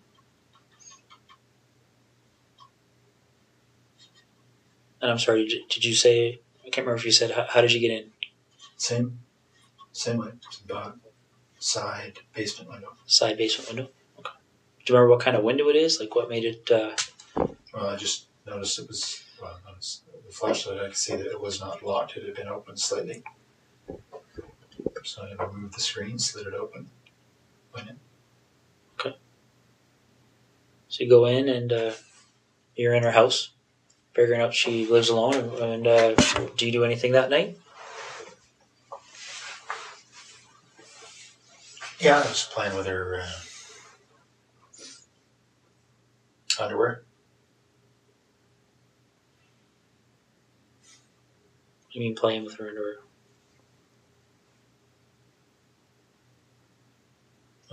Wearing it. Okay. Doing anything else?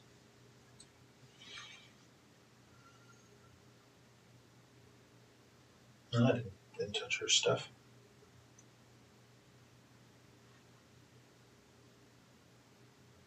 What do you mean you didn't touch her stuff? I mean, you touched her underwear, but... Yeah. But nothing else. Okay. Did you take any of the underwear with you that night? Yeah, a few pieces. Where did you find the underwear when you went in? Her drawer. Was it clean? Was it used? Or, Clean.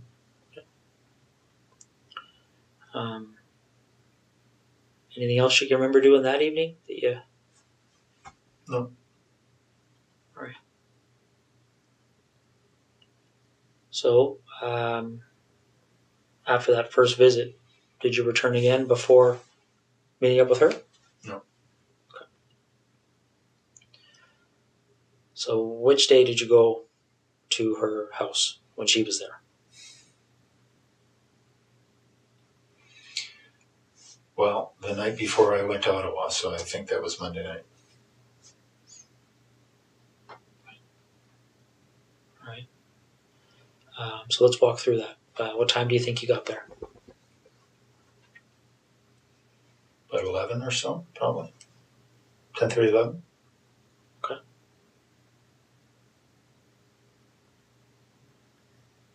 Yeah, so she was on the phone in her room. I could hear that from the backyard. I got in through the side window. The same basement window? Mm-hmm. How could you hear from the backyard? What was... Just hear her on the phone. From beside the house. I could hear through the walls that she was on the phone. Okay. Any idea who she was talking to or what she was talking about? No. Didn't hear that well. Okay. So you go in through the basement window. And what are you wearing when this is happening? A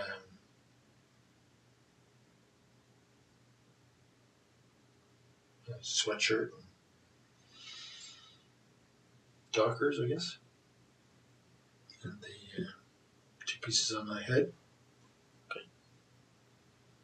And where are those 2 pieces now? Pieces that you wore on the head?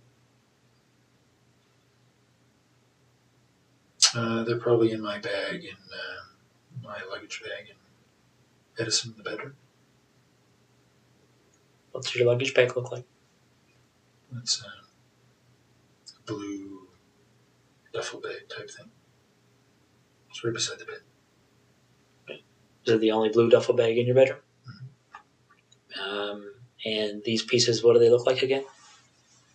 It's a blue headband. Okay. Standard blue, winter headband. And black skull cap type thing. Okay. Any insignias or anything on them? Yeah, there are, but I don't know what they are. The blue headband has something stitched, a name of some sort stitched on it. And the skull cap has some sort of white emblem on the black. Don't know what it is. Are they like sports emblems or company emblems or? It's the manufacturer's. Okay. Anything else in that blue duffel bag? I don't think so. Is it full of things other than just my clothes? Okay.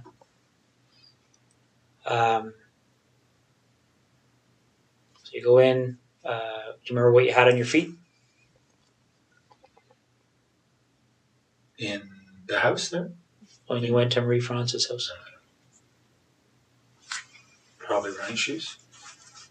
There wasn't snow on the ground. So you go in and you're in the basement. And whereabouts in the basement are you? By the furnace. Okay. And what are you doing? What's your sort of plan at that point? I was waiting for her to go to bed. Okay. And how long did that take? Well, she didn't. Because then she came down looking for the cat. All right. And what happens next? Well, as I described, I subdued her. Gave her the flashlight.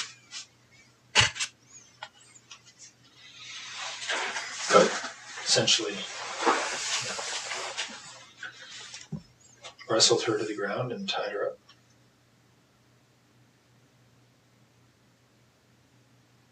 Okay. And what did you use to tie her up? Same rope, green rope. It's in tweed. Is it just green or how long is this piece of rope? It's probably 20 feet. It's a boat rope. It's got some red specks in it, I think. Okay. Is there lots of ropes in tweed, or is this probably the only rope? No, there are two lengths. 2 lengths of the same green rope? And were they both used? Well, I only ever had one with me, so I don't know if I used the same piece both times or not, but only 2 lengths of rope. Okay. So you tie her up. How did you tie her up after you subdued her? Okay. And what is she wearing at that point? She wasn't wearing anything to start with.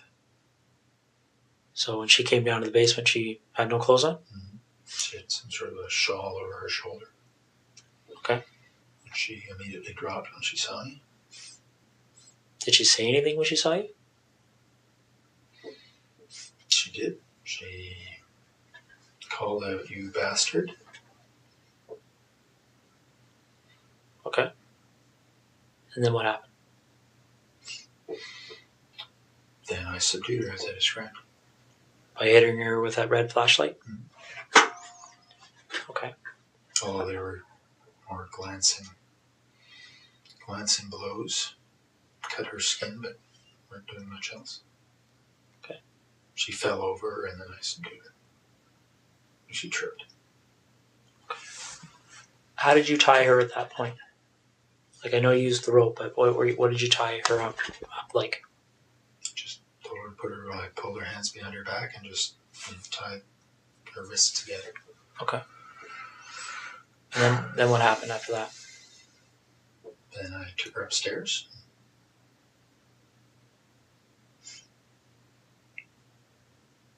Did she go upstairs under her own power, or did you carry her?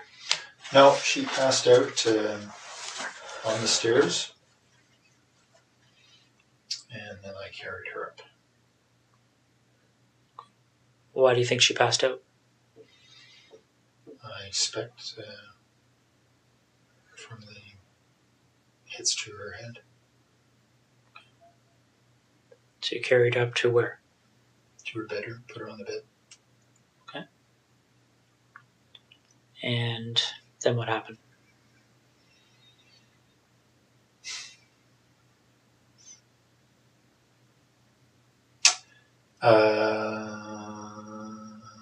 Well, as I described, I think she's on the bed. I raped her over a period of time. And again, just to be specific, what sex acts took place? Just vaginal. Your penis in her vagina? Yep. Any condom used? No. Did you ejaculate? No. Did you ejaculate at any point with her? No. Okay.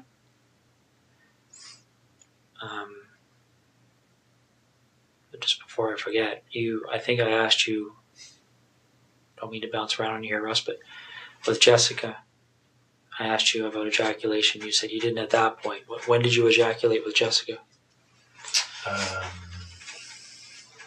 The second time or third time that I had her perform oral sex.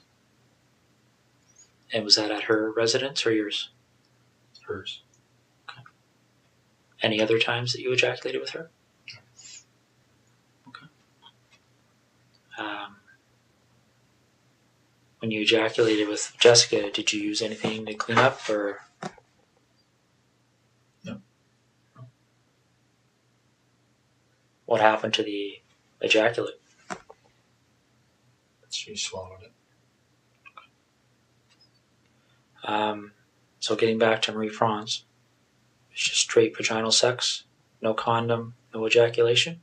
Is that right? Yeah. Okay. How long does that go for? Like, how long were you engaged in that activity? Well, hour and a half, 2 hours, I guess. Okay. And then what happens next? Well, as I described, I suffocated her using duct tape.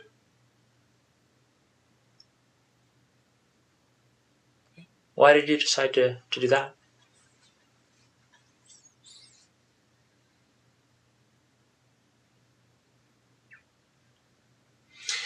Well, again, because of the pictures. As I described to you, it would have. It was going to be a pretty straight line back to Tweed. Okay. But why did you decide to use that method versus something else?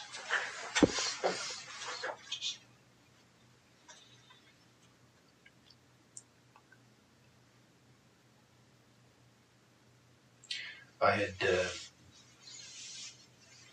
thought about strangling her earlier.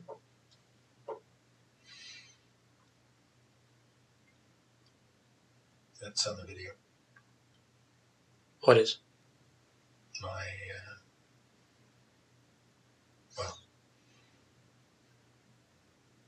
It was a short-lived attempt because she struggled quite a bit. And then I decided that I needed to suffocate her.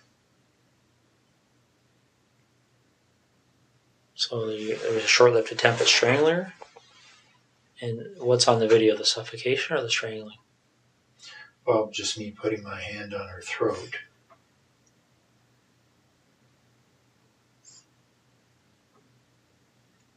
And then her responding. No surprise, very aggressively.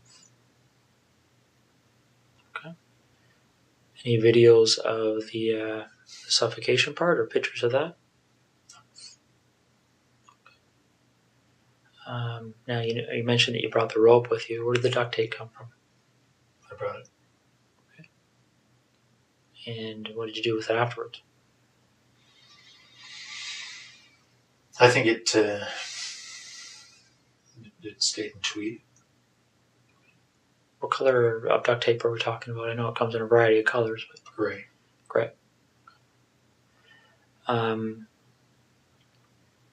So before the suffocation, obviously, how long do you think you were with her from the point? Well, how long do you think you were in that house from the point you went in that window to the point you left? Probably 4 hours. Okay. So, correct me if I'm wrong. Did you say you got there at 11, or around 11? I think that's right. Okay. So you left around 3 in the morning. Well, I was in the basement for quite a while before she came down. Right? She wasn't going to bed. So I was probably in the basement for 30, 40 minutes. Okay. So by the time she saw me, it was probably closer to midnight. All right. But I didn't have a watch on, so I'm not sure. Any gloves?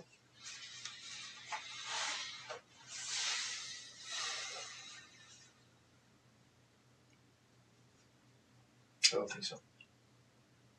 Did you wear gloves with Jessica?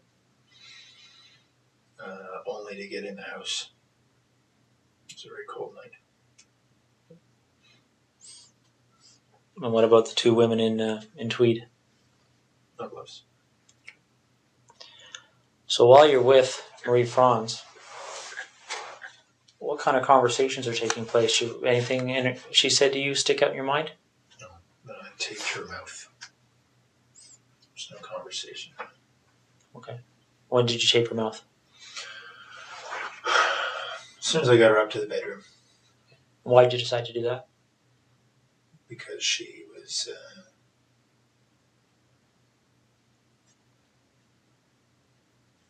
quite aggressive. In what way? I was confident she would have screamed given the chance. What way But was she did initially. Did she? Okay. In the basement. So in what way was she aggressive? Well, just when she discovered me, she was very vocal, screamed quite a bit until I subdued her, so I expected she would scream again given the chance. Okay. Do you remember how you left her residence? Back door. Patio door. Okay. Did you take anything with you that night? Some of her underwear. Anything else? No. All right. Did you do anything else to try and cover your tracks with Marie Franz?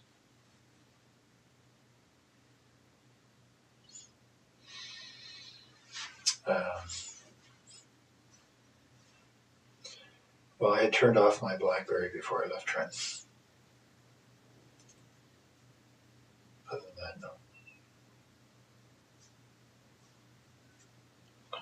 Do you remember trying to destroy any kind of evidence there, or anything you thought may have produced evidence or anything? Oh, I took her sheets off the bed and ran them through the laundry. Okay.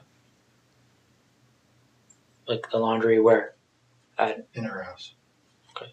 Did you run them completely through? Did you wait for it to finish, or? No, I just put them in and put a whole bunch of bleach in and let it go. Okay. So the night you went to her house and got there at 11, you came from where? Like you said, you left Trenton. You turned off your BlackBerry. You talking about the base, or are you talking about where did you leave to go to her house? Well, no, I just turned off my BlackBerry before I left the Trenton area. I would have left from the base after work.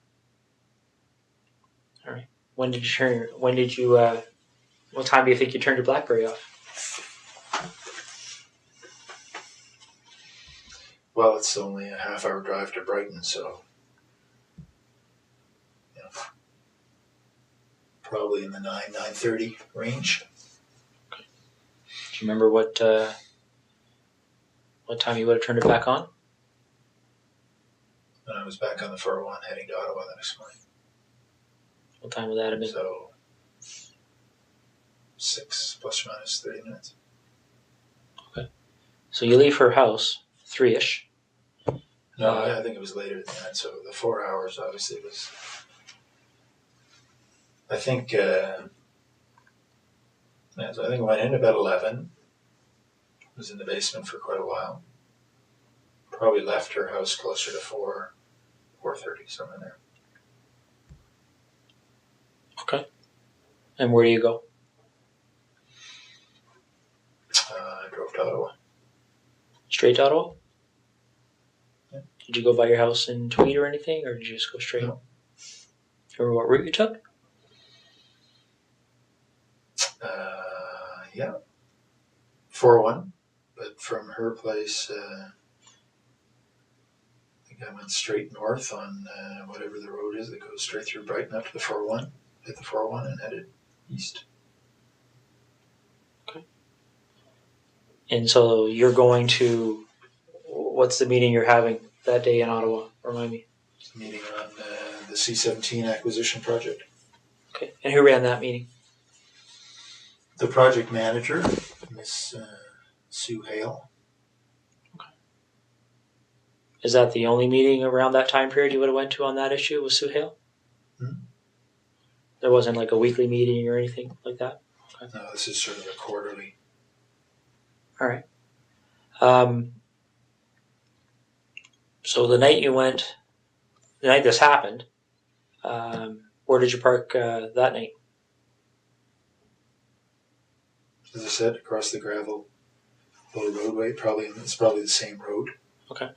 Similar location to the first night? Yep. All right. Same vehicle? Yeah, truck. Okay. All right. Okay, let's talk about seeing as we're going backwards in time here, why don't we talk about the second incident in Tweed? With Laurie Masakai. One that's at 76 Cozy Cove.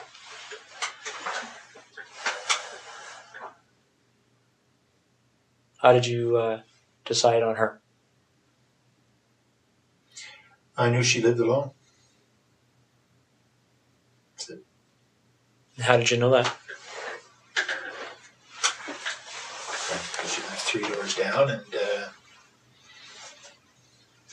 didn't know her, but I knew she was pretty lone. She had a boyfriend and hadn't been around.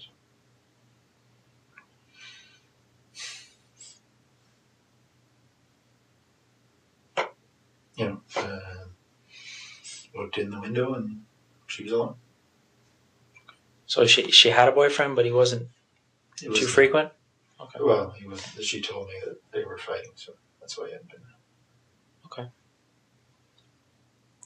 So,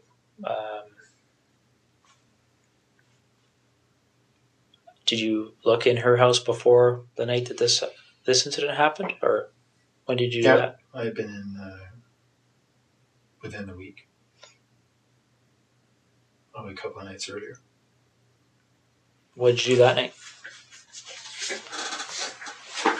I looked around to see if there are any permanent signs of her boyfriend, I guess. Took one or two pieces of her underwear.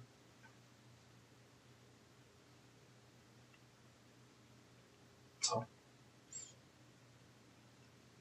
Okay. So the night you go there, when the incident happens, do you remember what time that was?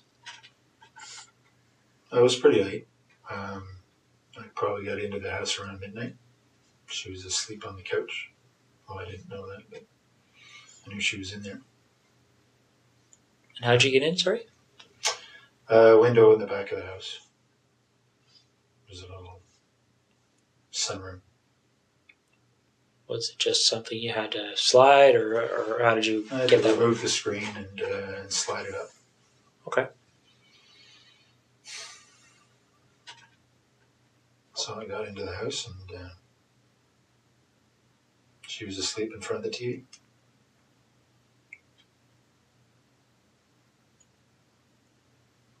Wearing anything on your face that night? Yeah, same things. Okay. The headband and the cap? Okay. What kind of clothes did you have on? Just dark sweatshirt or pants. Right. So she's asleep on the couch, you're in there, and then what happens? We have been through this, eh? I know.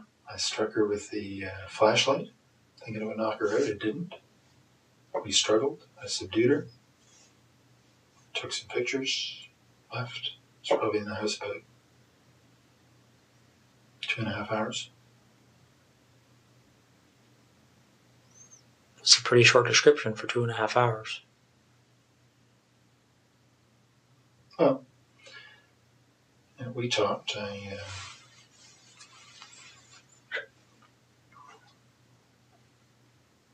told her I wasn't going to hurt her.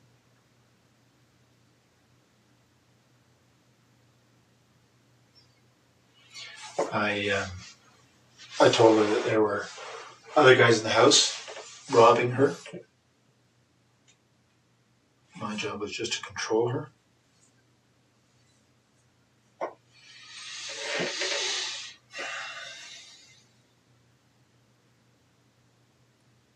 What did she say to that? She was scared. Worried she was going to be seriously hurt. Did she say that, or did you just assume that? No, she said that. She was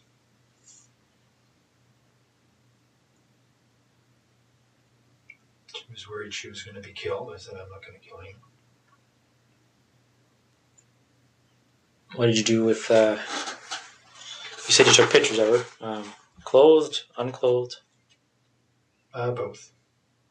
Clothed initially and then unclothed. Are you in any of those pictures? I don't think so. You just took them of her?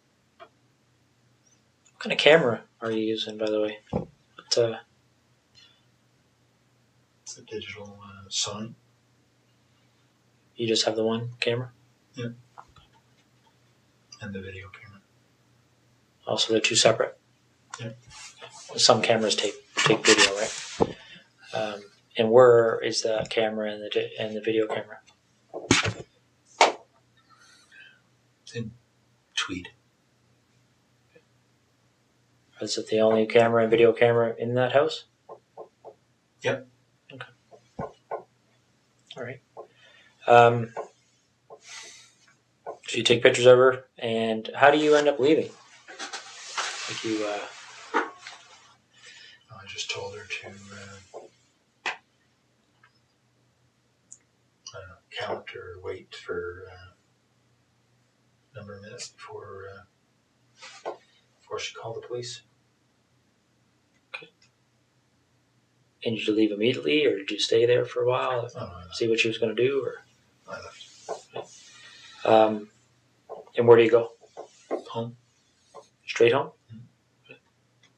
Did you wait to see if the police showed up or anything, or? No. Well, it's So what did you do when you got home? A couple hundred feet. I went to sleep. Okay. What did you do the next day? Went to work. Normal time. Okay. A couple hours later.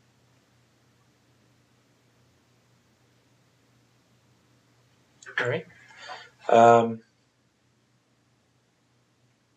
Do you remember how her clothing was removed?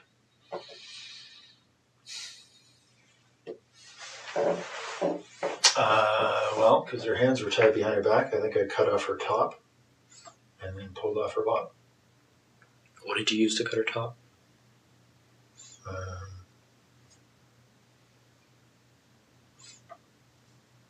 I can't remember if it was a knife or like a folding X-Acto knife or Leatherman or one of the two.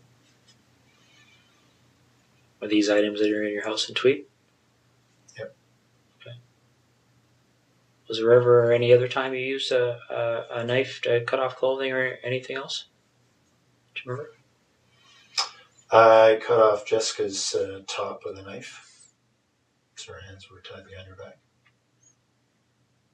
That's all. Okay. Where's that knife? Which knife did you use that time? That was a Leatherman. That was leather? Tweed. Is it the only Leatherman in Tweed? Mm-hmm. Okay. So on the 16th of September, when you went in that night, was that the first time you've been in her house? Yep. Okay. And why her? Just because I'd seen her and she was cute. That's it. Okay. So there was no... you didn't go into her house before that night? No. All right. So you go in, and how'd you get into her house? Side window. The was not locked. Cut the screen, slid the window, crawled in. Okay. And what you wearing? Same. Sweatshirt, dark pants. The same hat and... Mm-hmm. Okay. And where do you find... In bed, asleep. Okay. And what do you do? Stood over her for a while and I hit her on the left side of her head just with my hand. Just woke her up. We struggled.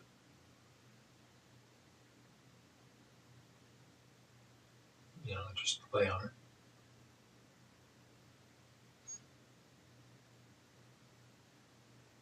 And very much like I described a little bit ago, pulled her top down, and took off her pants. Took some pictures, left. Do you remember her saying anything to you? Yes. What did she say to you?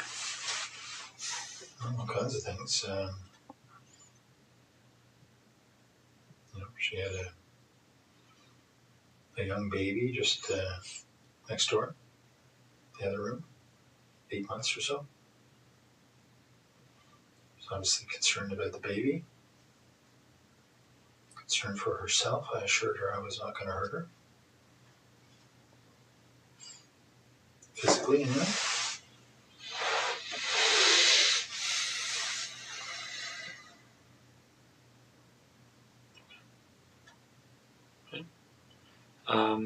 Any underwear taken from or Lori? Yep, both. And where would they be located? In Tweed.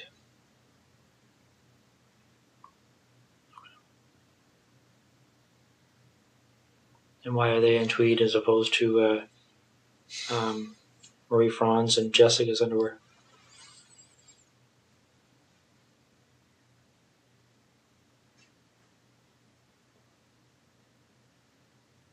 I don't know. Do you remember how much of their underwear you took?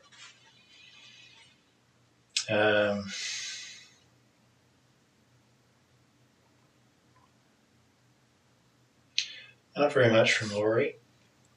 Did they know that you took their underwear? I don't know.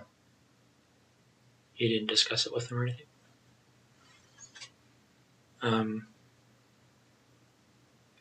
So where in tweed would their underwear be?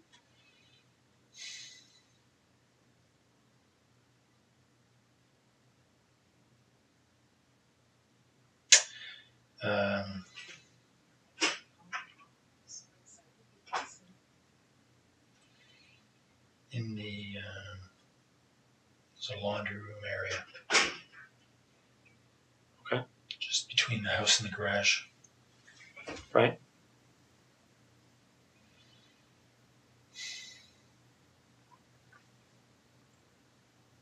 So where in that laundry room area would they be kept? There's a cupboard up top. They're in a duffel bag. What's a duffel bag look like? It's a green army duffel bag. Are they all in the same duffel bag? Is there anything else in that duffel bag? Just underwear. Okay.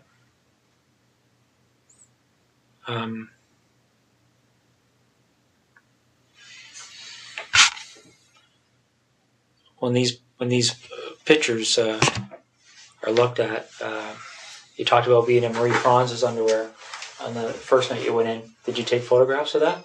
Yep. What about anybody else's underwear? Yep. Photos. Of you in their underwear? Mm-hmm. And where were those photos taken?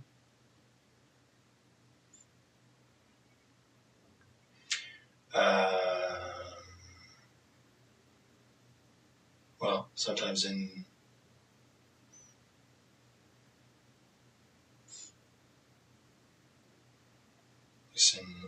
Marie France's case, in her house. The others in my house. In tweed? Mm-hmm.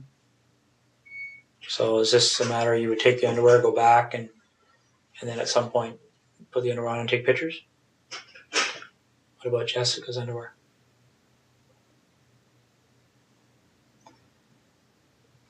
She's only her, right? So you don't have pictures of you in her underwear? No. All right.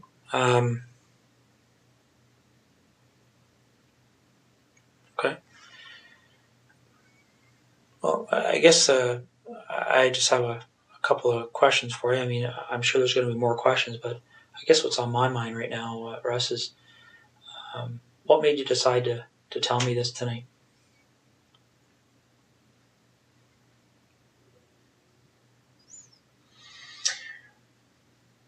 Mostly to make my wife's life easier. Okay. Is what you've told me tonight the truth? Yeah. Okay.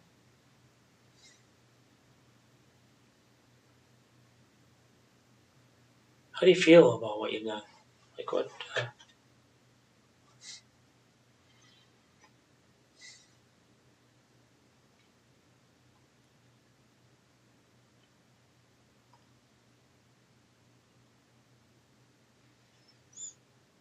Disappointed. Okay. Let me ask you this: if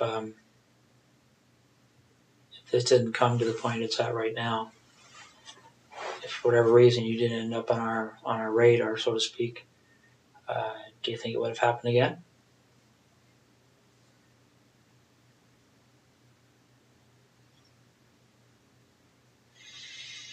I was hoping not, but I can't answer the question. Okay. Not too much here, Russ. Just a few details that I wanted to cover off, and specifically dealing with Marie France. in the basement of her house, there's a hole in the drywall. Do you recall how that happened? Whereabouts? I don't know specifically, but it's downstairs. I don't remember that. No. Okay. Do you remember doing anything with her in the basement where you may have used some clothing or something to secure her? Yeah, I tied her up against one of the poles in the basement initially. I went outside and put the screen back on and secured the window. Okay. While she was tied to the pole? Yep. And what was your thinking behind doing that at that point? Just to cover up how I'd come in. Okay. Now, by the time she's tied to that pole, is that in the very initial few minutes kind of thing of the confrontation, or? That was shortly after I'd subdued her and tied her up, yes. Okay. Does she have the duct tape on her mouth yet?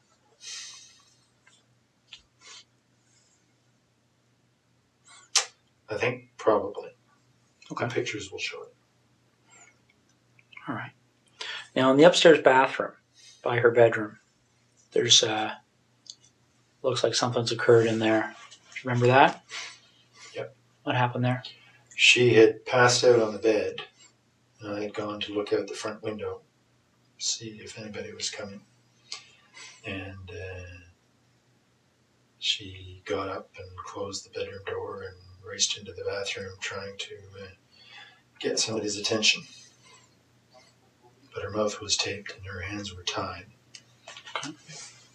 What did you do as a result of that? Well, I just got in and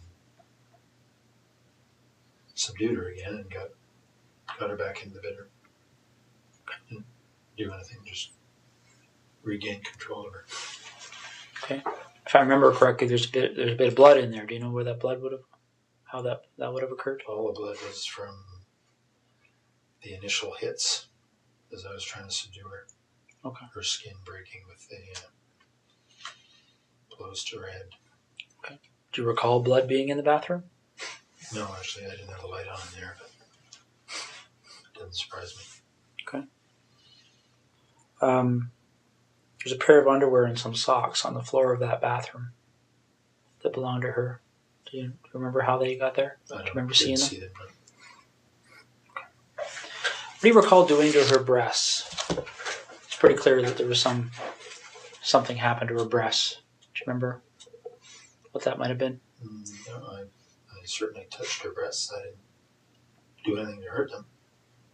I remember that? No. Okay. All right. Well, Russ, now, when I suffocated her, she was on her front. So, may have been something there. But what do you mean? Well, she was lying on the floor in the bedroom as I suffocated her and obviously struggled. May have been in there that something happened, but I didn't do anything specific to her breasts. Okay. So when you suffocate her, that's when you had the duct tape over her mouth and nose? Mm-hmm. And that's on the floor? Yeah. And then what happens after that? Well, she died, and I then took the duct tape off her head and put her on the bed and covered her up with duvet. Okay. And what was your thinking behind doing that?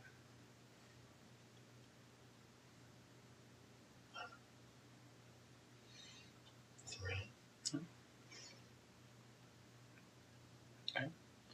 Okay. As you might expect here, Russ, certainly even now, one of the Ottawa investigators mentioned to me that there's a number of incidents that have gone unsolved over the years. Can I was going to get into that. Can I go to the washroom quickly? Yeah, I can get somebody to take you to the washroom. Okay.